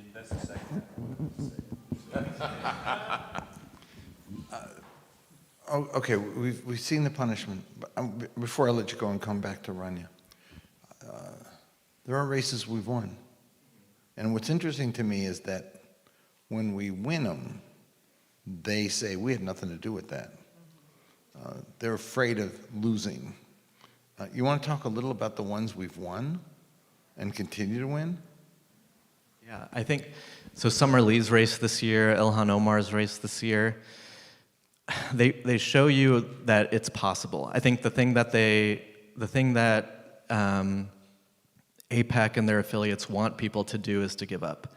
But I think one of the things about Summer Lee's race is the coalition she was able to assemble locally amongst elected officials, with unions, with black leaders, and obviously with Palestinian human rights leaders as well. I've been so inspired by the level of outpouring of and the stepping up of leaders from all of these different movements who have done more than they've ever done before this year to try to protect these seats and protect these members of Congress from being defeated. Like the amount of donations coming in from progressive Jews, Arabs, Muslims, black leaders who care about Summer Lee, care about Ilhan Omar, care about Jamal and Corey, see what's happening is wrong is extraordinary. And I think this is the floor of what's possible, not the ceiling. Like, I've seen so many people donate for the first time, volunteer for the first time, and many people in Jamal Bowman and Corey's district are excited to do what's next. Like, they're not giving up, and they're volunteers, donors, and I really think we've also seen even 2 days ago, Gary Peters said that Kamala Harris should speak her truth of what she actually believes about this issue and not shy away from it. This is Gary Peters, who is not a champion on Palestinian human rights, and we've had Raphael Warnock come out this in the past few months on this stuff. There are Chris Murphy, Senator Van Hollen. This isn't just the left wing of the party, and I think that we're slowly building political power and moral power to convince the center of the Democratic Party and twist their arms to move. I just think it's a matter of time, and it's a matter of how many more people have to die before this shifts. But the shift is happening, it's here, and I'm pretty optimistic that one day we will break through. Thank you.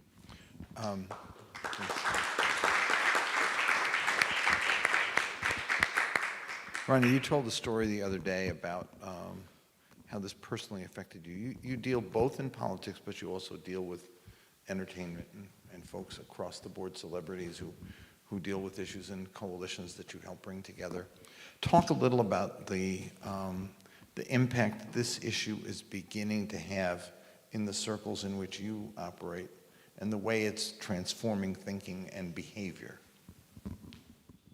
Yeah, thanks, of course, to the Arab American Institute and to Rainbow Push for hosting us, and to Jim, who has never formally accepted my ask for him to be my mentor, but I do consider him to be a mentor to me, so it's okay. It's fine. What are you paying? I'm going to answer your question, but I do want to just add to Waleed's list two of our dear sisters, Rashida Tlaib and Alexandria Ocasio-Cortez, who AIPAC actively tries to recruit against every cycle and fails. And just like was mentioned, there is this, oh, we didn't have anything to do with that, but you sure as hell tried. You just failed real hard. So I just want to say that out loud because thankful for that. But it's an interesting, I straddle a lot of lines, as Jim and folks, I think I work with everybody here in many different capacities know. I've worked with celebrities for a very long time. I often say, and I say this to them too, and they're very gracious about it, I wish we lived in a time and in a place where celebrity voices didn't have an outsized influence on the world in which we live, but they do, and that's the reality. And these are the cards we're playing with, and so I'm gonna play those cards. So I work in electoral politics. Many of the races that have been mentioned I've worked on, and uphill battles, very grassroots, again, against all the odds, things stacked against you, and oftentimes a thing that can tip the scale is this voice of somebody who's an actor or a musician or whatever that has this massive platform, and then all of a sudden, something goes viral, and then all of a sudden, you're getting some media attention. And I was very involved at Standing Rock, and I remember one of my friends who's a very famous actor who I asked to go out there, and he was like, yeah, of course I will, but is it gonna matter? And I was banging my head against the wall, trying to get media to pay attention to Standing Rock. And I mean, we work with media like all the time, right? So it's not like we're strangers to them. The moment he stepped foot on that reservation, every damn camera in the country was there. So I just mentioned that story to say, as annoying as it all is, it's important. And there are some really incredible, high-profile people who have stood with us. I am first-generation Palestinian American, by the way. They've stood with us for a very, very, very long time, and they've been called every name in the book.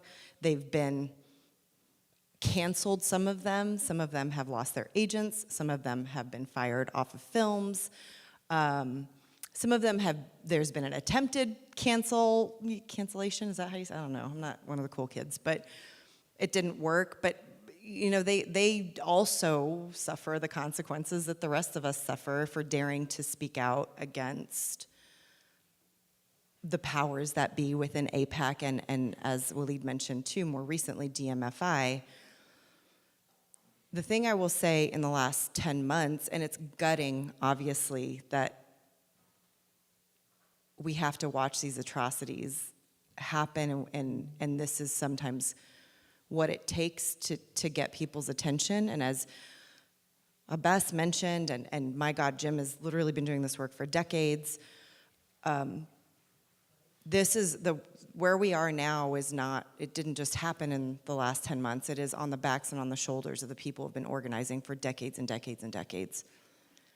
But for some people, it's still, they don't eat, sleep, breathe, you know, I wake up and I'm Palestinian, that doesn't go away. I go to the airport, guess what, they really like that I'm Palestinian. But for some people, this was their very first point of entry. And that includes in celebrity world, and it includes in political world too, quite frankly. I'm kind of amazed sometimes. I joke that I feel like sometimes politicians should have to take tests before they vote on legislation. I actually think that's a really good idea. Let's work on that. But it's incredible to me. Do you remember, this was a few sessions ago, it was the anti-BDS bill in the Senate. And I am not kidding you that more than half of those senators who signed on that bill had no idea what they were signing on to. No clue what they were signing on to. And I'm not gonna pretend like they're supportive of BDS, that's not what I'm saying, but it's literally criminalizing our First Amendment right into law. So it did end up dying on the vine, but these US senators put their name on this thing and had no idea what they're putting their name onto. So I do think, I say this sometimes, I'm probably one of the most impatient people in the world. I want everything to happen yesterday. When you see so much suffering consistently, and not, I mean, yes, in Gaza, in the West Bank, across the northern part of the country as well, in other parts of the world, in our very own country, it's really hard. Like, I want to burn it all down every other minute. But the reality is, what Reverend Jackson told you is, I think, exactly right. It's what I'm still doing here. I know it's what a lot of us are still doing here. Is that even that feeling is comes from a place of privilege. Because the reality is, when we exit, let me tell you, that is exactly, and it was mentioned earlier, that is what they want. They don't want us at the table. They don't want us talking about this. And so, or anything about justice and equity and collective liberation or anything. That's all very inconvenient for the military-industrial complex and Wall Street and fracking companies, et cetera. But I do think, as impatient as I am and as hard as this has been, I think it is important that whether it's a A-list celebrity or a young organizer or a seasoned politician or a brand new politician for that matter, or candidate or what have you, when they are starting to see the light, I think it is our job to help continue to bring them along, to help continue to educate them. This is going to sound so cheesy and corny, and I will tell myself I don't always succeed, but to lead with love and humanity, which again is not always easy to do when we're looking every single day, all day, every day. And as Alan said, you know, this is the first time we are literally watching genocide unfold on our smartphones every day. And that is hard and is infuriating when somebody says some shit like, pardon my French. It's merde. Merde. You know, when they say, oh, I don't do politics, or I don't get political, or I'm like, explain to me when humanity became political. Explain to me when justice and equity and just giving a damn about your fellow human being or the planet or whatever it is that you care about, when did that become something that was political? I mean, I know the answer, obviously, it's rhetorical, but it is incumbent. We're probably in a room here, I'm guessing all of us probably agree, which is important and lovely, and it is therapeutic in some ways. But I think what's really, really important, again, whether you have access to sort of high-profile people or it's your neighbor or your colleague or your family, I think what's most important is what we leave this room and do with these feelings, these beliefs, and this humanity. Thanks.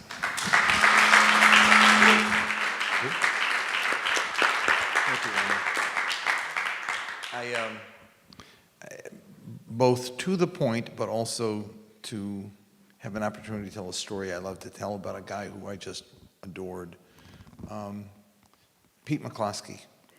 I love saying his name because the room goes blank because nobody remembers Pete McCloskey. How many remember Pete McCloskey? Woo! Great. Okay, Pete was a Republican member of Congress who won his first election as a special election in 1967, running against Shirley Temple. Everybody knows Shirley Temple.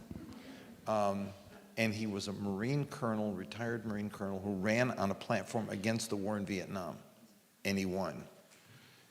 When he got to Washington, there were members going around with pee stains on their pants because nobody knew or thought you could actually lose an election for being on the wrong side of Vietnam. It sent a message, sort of like AOC's, like Rashida's, right? It was like, and so the other side worked overtime to snuff it out, right? Because you can't let that happen. Pete was a warrior. Now comes the story that I wanted to tell. Both, I want to make the point that when you win an election that's decisive, it actually is transformative by itself. But I was running the Palestine Human Rights Campaign in the mid-'70s, and I had a couple cases I needed members of Congress to sign on, and I'd gone to people like Ron Dellums, I'd gone to people like Tom Harkin, who were human rights champions, and I said, you're the leader of this, and you're the leader of that, and you're the South Africa apartheid guy, you're the anti-Marcos guy, I need you to do this. And I got back, and if I did that, I would no longer be in Congress, so leave me alone.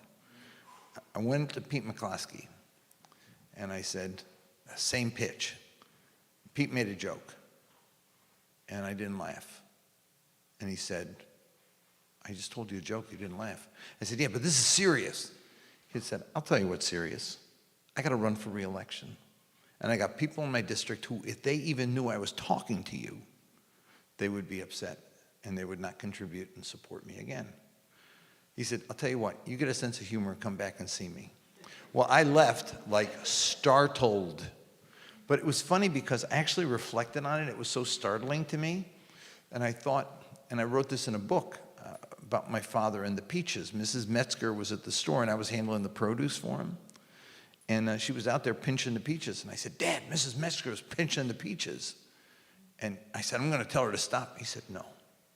I said, but Dad, he said, I'll take care of it. He went to the door and he said, Mrs. Metzger, your hair, you've done something to your hair. It's lovely. What did you do?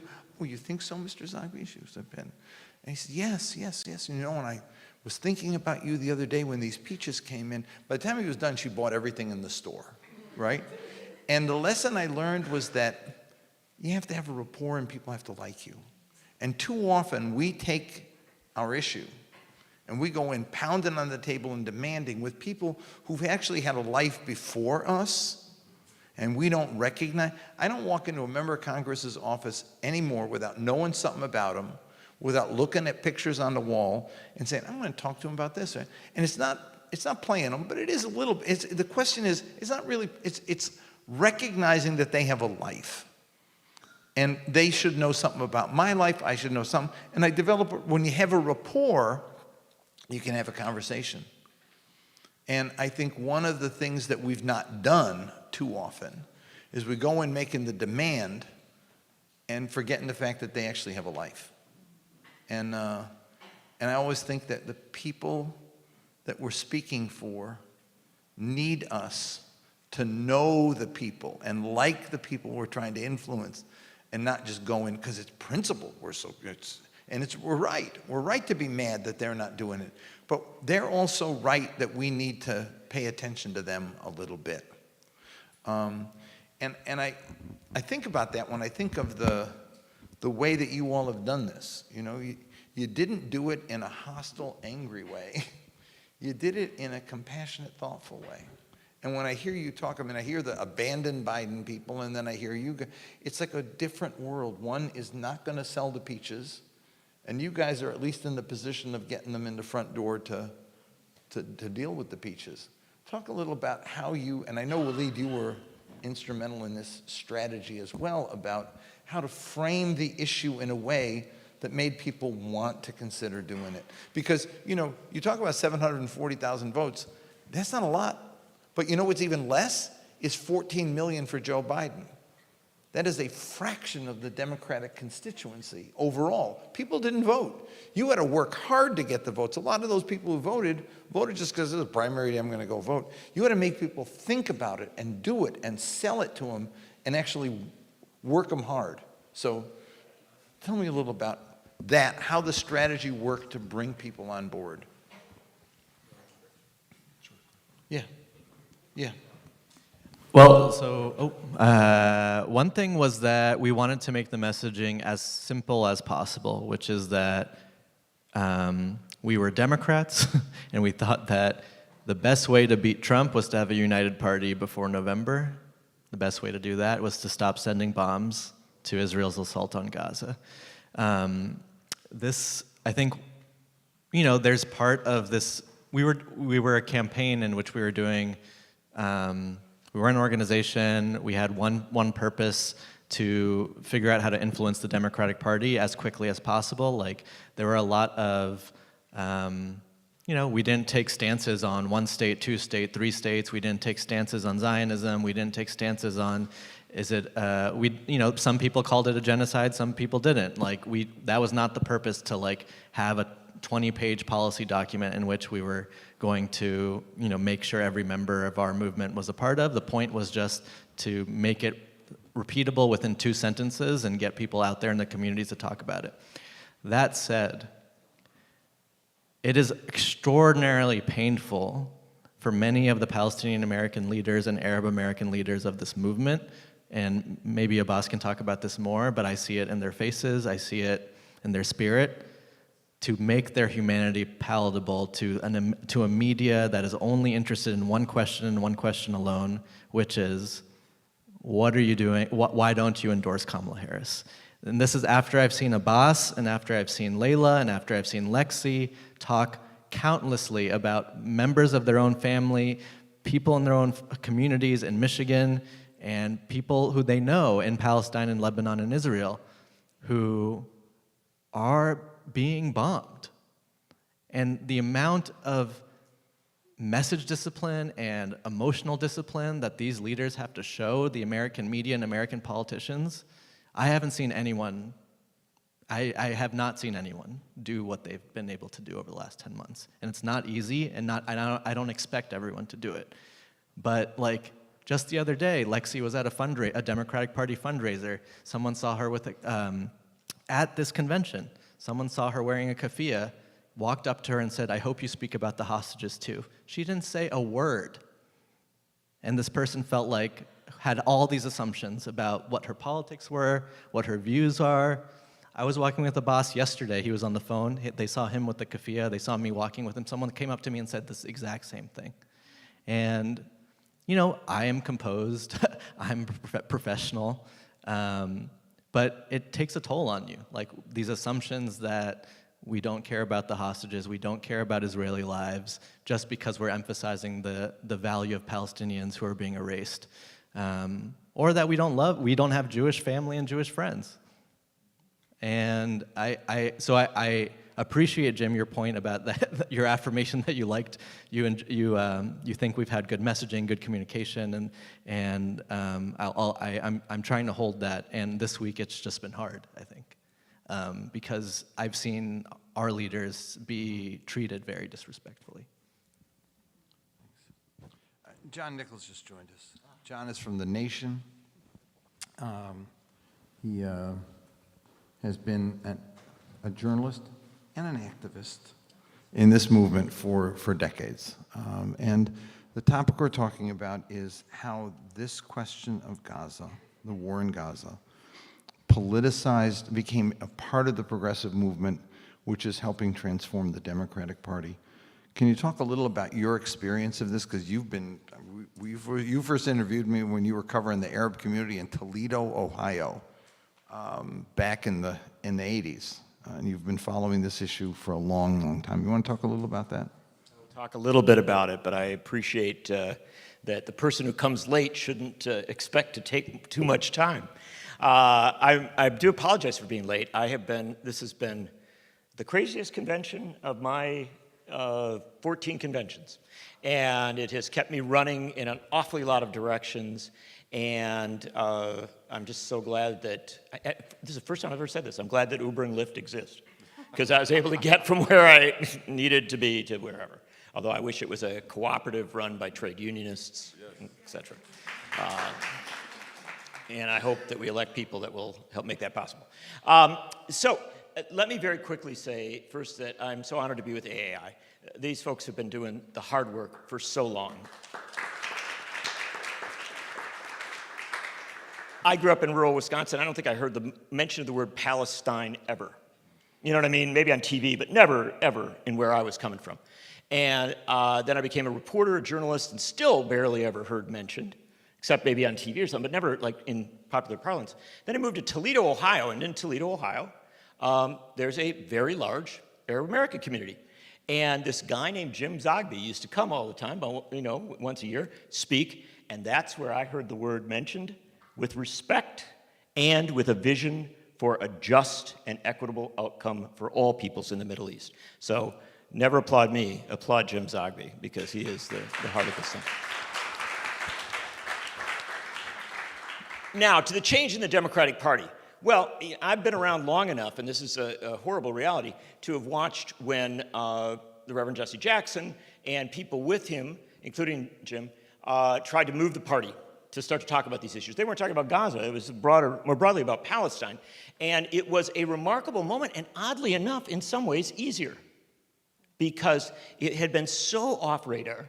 Obviously, there was a wall of opposition. People would say, oh, you can't even bring that up. But there were so many people that didn't know anything about it, and were learning something, and were open to it. And the Rainbow Coalition itself had opened up the party in so many ways that there were all these people who were like, okay, I didn't know about a lot of things. Here's another thing we can put on our list of interests and areas of engagement. And I thought it would move much faster. It didn't. That's the painful reality. And so we are now at a convention where Gaza has been mentioned and Palestine has been mentioned more times than at all previous Democratic conventions combined. And that is a huge, huge breakthrough. And it matters, all of these little things matter, not in the moment, mind you, because the moment is a moment of crisis and catastrophe, right? So you want immediate action. You don't want to celebrate tiny victories when there's horror and literally hell breaking loose. You want to have immediate action. But if we look at the trajectory of the Democratic Party, yes, something is happening and it's huge. I know this is an odd thing to say, but I heard the President of the United States acknowledge demonstrators outside the convention. That never happens. They never do that. And Joe Biden did that. Why did he do it? Because I think he, being one of the most experienced people in American politics, 36 years in the US Senate, 8 years as vice president, 4 years as president of the United States, no matter where his stand on this issue is, he actually knows politics. And he looked outside, he realized that it wasn't just outside the convention, it's on the floor. And where we know that is not just by the wonderful work of the people that are on this panel and the things that they've done, but by the fact that last night when Bernie Sanders concluded his speech and he said, I want justice at home and abroad, and then he paused and loudly said, abroad. And he was talking about Gaza, and then he called in front of a Democratic National Convention for an immediate ceasefire, and the room erupted in thunderous applause. This is a huge deal. This is a transformational moment. Whether it gets to where you want to get, something real is happening here. And it is the reflection of the fact that 81% of Democrats, according to the YouGov poll, support a ceasefire. 81%. You can't think of a more popular thing to say from the stage. This is a popular statement. It is an appealing statement. In any other political context, the Democrats would be elbowing one another aside to be the one who says it most loudly. In this context, so far we've got Bernie Sanders. And you had a little reference from AOC, a little reference from Raphael Warnock. We'll get a reference tonight, I think, from Keith Ellison. Maybe, though, and this is the big deal, maybe Kamala Harris, when she speaks, will feel a necessity to make some reference. And believe me, again, I am not here to tell you to be comfortable with the small victories. Don't. Never be comfortable with small victories. Always go for big victories. Go for more. But do recognize the progress that is being made.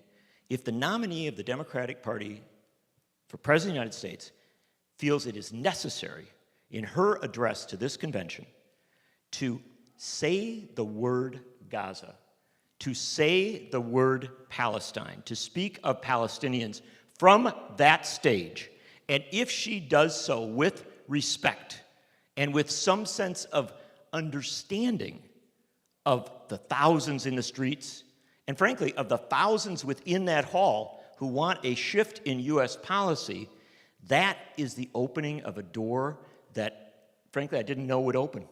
And I will tell you, this is the horror of the moment we are in, is that it has caused things to happen. Now, here's the big challenge. This week has been a very exciting week for people who've been active. You've been interviewed everywhere, right? I mean, I can't keep up with all your quotes, right? And everybody else, right? This is a big deal. Jim's on MSNBC and all these things. It's here. It's real. But the question is, what happens after this convention is done? It's always about after. And the critical choice is to continue the activism, to continue to deliver that message and say, you can't just have one line at a convention and then go out on the campaign trail and expect everybody to fill in the blanks for you. No, it is time for Palestine to be a part of every major speech on policy and politics in this country, because it is a tragedy, it is a horror that is tearing apart what's going on. And so I think this is a breakthrough moment, but it actually is a moment that requires immense strategic thinking about how you go to the next place. And I won't tell you what to do. And this is political analysis. It's the worst thing in the world, right? Throw it away, political analysis. But that's the critical thing, because when this gets done, the next day and the day after that and the week after that and the month after that become absolutely critical.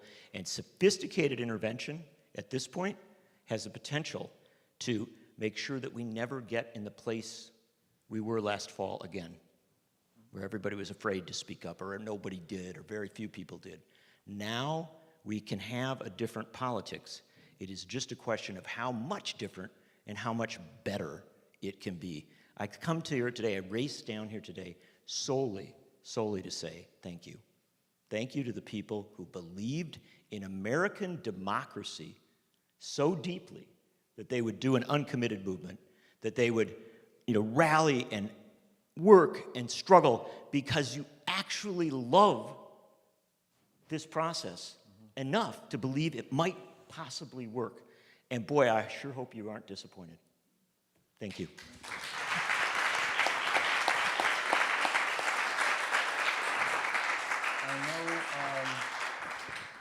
Thank you. Rania, where would I be without you? I know, Waleed, you have to go, and I want to really appreciate everything you've contributed to this. And I want to go. Are you going to go too? Okay. Can I just get a few words from you before you go? And then, is that all right? Just a minute or two? Okay. Thanks, Abbas. You want to close it out? Close your comments out. Close my comments out. In response to anything in particular? Anything you want to say, man. Anything I want to say. I appreciated your comments, Jim, about how it works on the inside and the things we got to do. I was a congressional staffer. I worked for Congressman Andy Levin. I wouldn't have gone to Capitol Hill without him.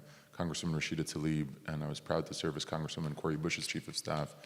And it's important that we're on the inside. I remember I was on the inside and thinking about, like, okay, who has had this experience before? Are there other Arab Americans who've done this? I was sifting through Maya Berry's bio and learned that Maya Berry was a legislative director long before I was on Capitol Hill. And so we have been on the inside. One of the things I learned very quickly on the inside, I wasn't too far removed from grad school. It was my first day being a legislative staffer, and I asked my legislative director, hey, how do I get access to Google Scholar so I can search through the peer-reviewed research and, put forward some evidence-based policy proposals for the congressman? She looked at me and said, what are you talking about? Like, why would you do that? I said, well, we got to, like, the best, I learned in grad school that you figure out what the research says and then that's how you, and she was like, no. And what I learned very quickly is if a member of Congress had a specific disease that ran in their family, or if they had a personal interaction one time that was really profound to them, or if they, those are benign examples, or if they were taken on a trip by AIPAC to go see Israel and not Palestine, from a very narrow lens, that emotional experience that they've had really matters. And so we have to engage with them where they're at so that we can do the strategic work of both building the relationships but also knowing where the pressure points are. Mm-hmm. And so for me, as we assess the current strategy and as the uncommitted team is assessing the current strategy, we've got sort of a couple things that are very clear. One, yes, those small wins are towards the larger goal of collective liberation and a free Palestine, and making sure that the United States stop its ridiculous, immoral, inhumane policy of sending weapons that kill civilians, that blow up babies. That is where we are. That is what we want right now, and we'll make asks along the way. The ask that we're working on right now, Waleed and I are going to run to the United Center and do a press availability immediately outside the floor and say, this is a party that has invited an Israeli-American hostage family to speak from the stage, and that is something we support strongly. And the Democratic Party platform says that Israeli and Palestinian lives are valued equally by this party. I sure hope that's true. That's not currently reflected in the policy reflected at the top. But since that's what we're saying about ourselves, then we also need to take this opportunity to make sure that a Palestinian American is featured from that main stage.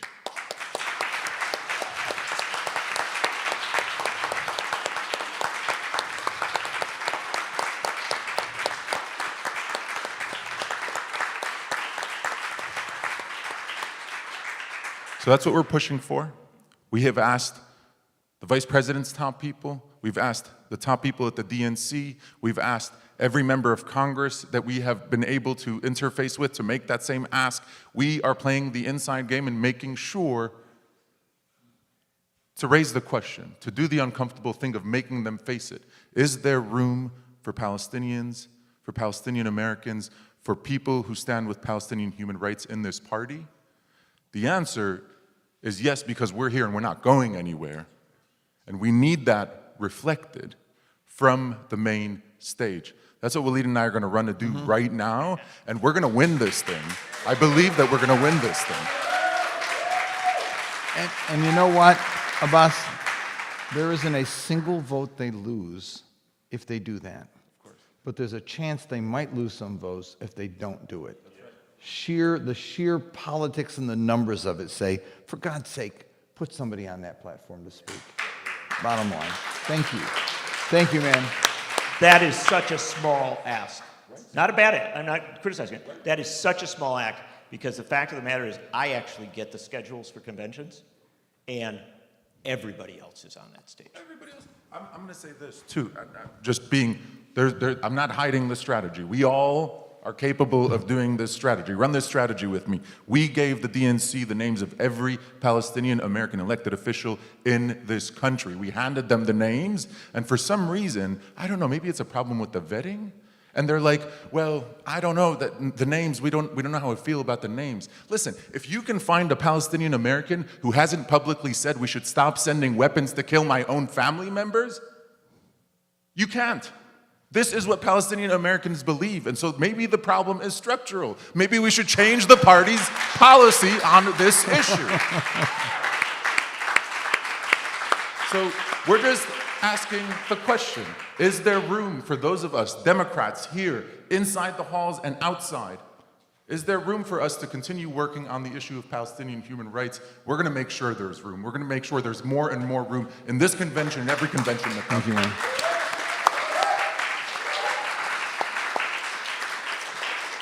Go off and continue the fight, man. Thank you. Alan, can I hear from you? So I'll say something too that I don't know that Waleed and Abbas know about PDA. Always great to see you. I got a call from a certain journalist, and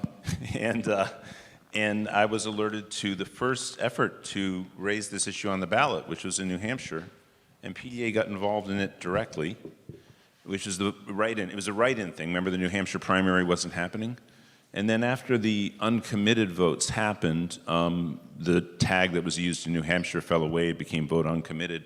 PDA didn't actually get involved with infrastructural support in any state where the word was on the ballot, and so we just made a determination because of our Baroque electoral rules in the United States of America that it was safer for us to only get involved in write-ins. But in a number of the states where there were write-in ballots, we were actually the institutional backbone of those campaigns. So it was in Arizona, we were very involved, Oregon, a whole number of states. Maryland called up and they had a ballot line, so we said, no, we're not going to do that, and call Abbas and figure out how to proceed. But it was something that PDA was involved in across the whole country right from the get-go in support with it. And obviously it was much more difficult in any write-in state to get the level of support where you would win delegates, and I don't think it really happened in any state, but we pushed the envelope in all those states. And in fact, the movement that Abbas led with the states where there was a on-the-ballot line uncommitted, we allowed them to lead, and we just backed away. And even as an example, in Maryland when we were called. So it was something that PDA was integrally involved in and we're incredibly proud of and, of course, fully support. Thank you. Listen, we're coming close to the bewitching hour. Rania, take a couple minutes, and then John closes out. And go. Whatever you want to say. I guess, is this on? Okay, here we go. I think I'll just close out with just something that's been mentioned several times. As far as, inside-outside strategy, you hear it all the time. You hear it about a number of different issues and a number of different spaces. And also the reality of not falling all over ourselves for crumbs when we're starving, quite frankly, literally and figuratively. So I am just going to say this, though. I am a lifelong Democrat. I feel very much like I helped build this party. I'm not going anywhere.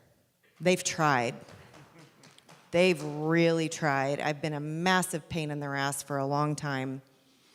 I'm not going anywhere. And what that means to me is fighting, and I'm just going to be really honest. When it comes to President Biden, I'd exited. I tried. I really did. I can't tell you how many meetings with his tip-top people who would literally look me in the eyes and say, Israel has the right to defend themselves. I was done with him. I'm not going to pretend like I wasn't. I didn't even know how to function. I've worked in politics for over 24 years. I didn't know how to be in the space of like, I can't do anything with this guy, and we're staring fascism in the face. I will say this, and I'm going to preface this by saying, because people want to yell at me all the time, and I don't care, yell at me. But I will preface this by saying the work is not done. I'm not saying pack it in, time to go home. What I am saying is Vice President Harris has opened the door.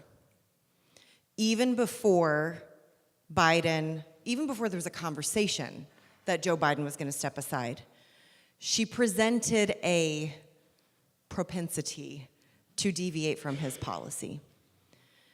She was the first to utter the word ceasefire in Selma. She went after Netanyahu and the Israeli government in Dubai. And then, of course, we've seen what's happened since. And no, a shift in rhetoric is not everything. A shift in rhetoric does not save lives. A shift in rhetoric is not the end of the argument or the end of the fight. It is a welcome change, and it is an open door for the shift in policy. And what I'm asking her team to do, it's very simple. Follow our own damn laws and international humanitarian laws. That's it. It's that simple, and I think the door is open, and if y'all can walk away with one ask from me, is that it is to keep pushing. Please don't exit. We don't have that privilege. Please keep pushing. Please keep fighting. Thank you. John? Thank you, Rania. It's a very wise message. In 1988, when Jim was trying to get Jesse Jackson elected President of the United States, which would have been a darn fine thing, the Democratic Socialists of America endorsed Jesse Jackson for president. One of the top people on the Jackson campaign told the DSA folks at that time that they didn't want the endorsement and that they should just keep it to themselves. Jesse Jackson heard about this, and he called Michael Harrington, the head of DSA, and he said, I don't know who told you I don't want your endorsement, but I want it, and I'm honored to get it.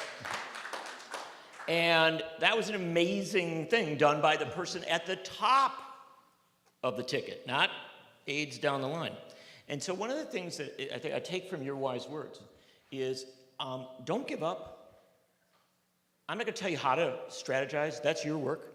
But what I will tell you is keep trying to get that message to the top, because sometimes the people at the top are weakened by the people down through their staff, down through the structure around them, and all the people who say we can't change, we can't do something different. So I would only argue that in the days, weeks, months ahead, be there and deliver that message. Say that you want Kamala Harris and Tim Walz to address this issue and to build it out, to do what they should do. And I'll close with this simple little bit of political history. We're in Chicago, and everybody was freaked out about going to Chicago again because 1968 was such a complex year in American politics, right? You had demonstrations in the streets of Chicago, all of this drama around it. And the TV loved the demonstrations because they could show something happening in the streets.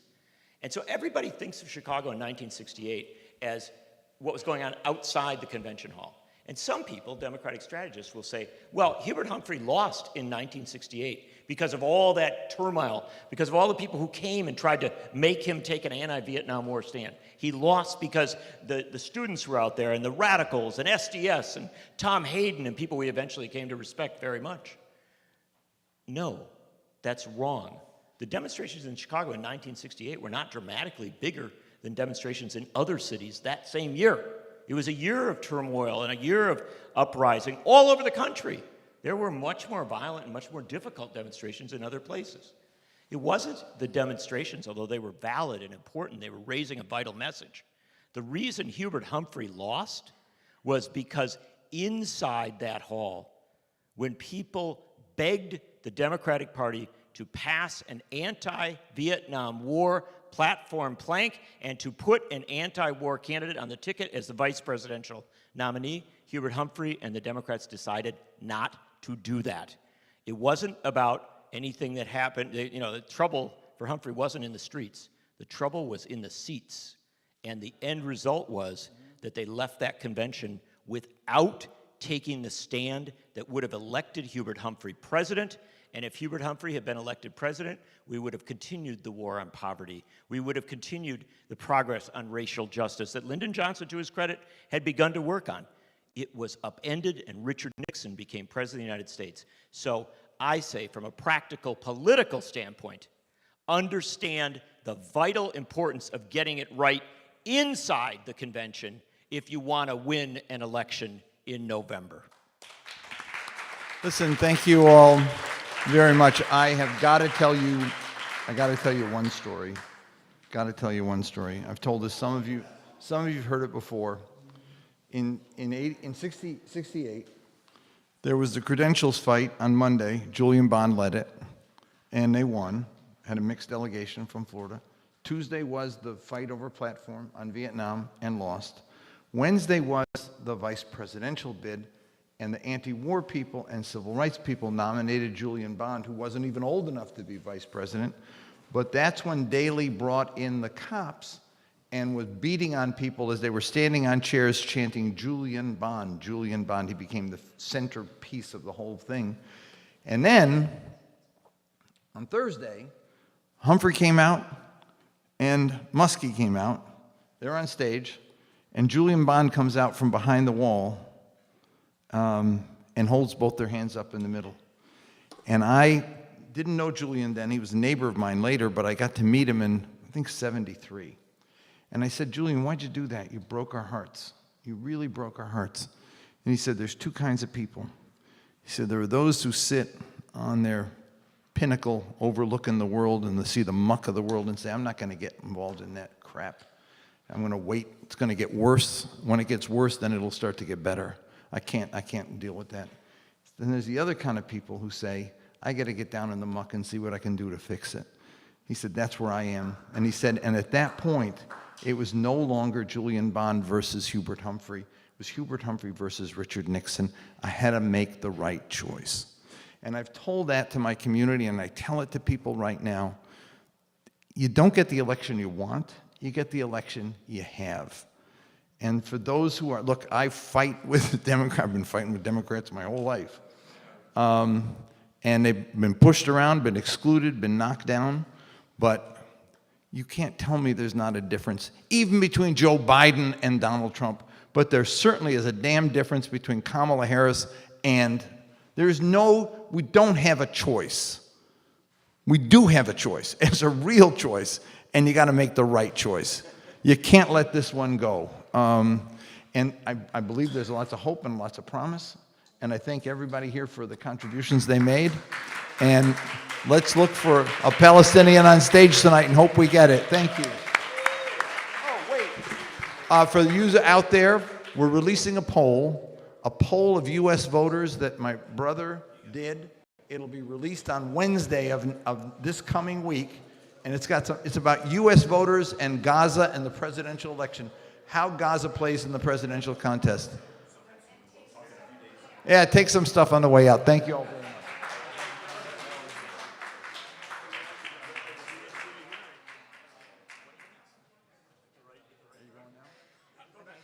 I got it right. Okay.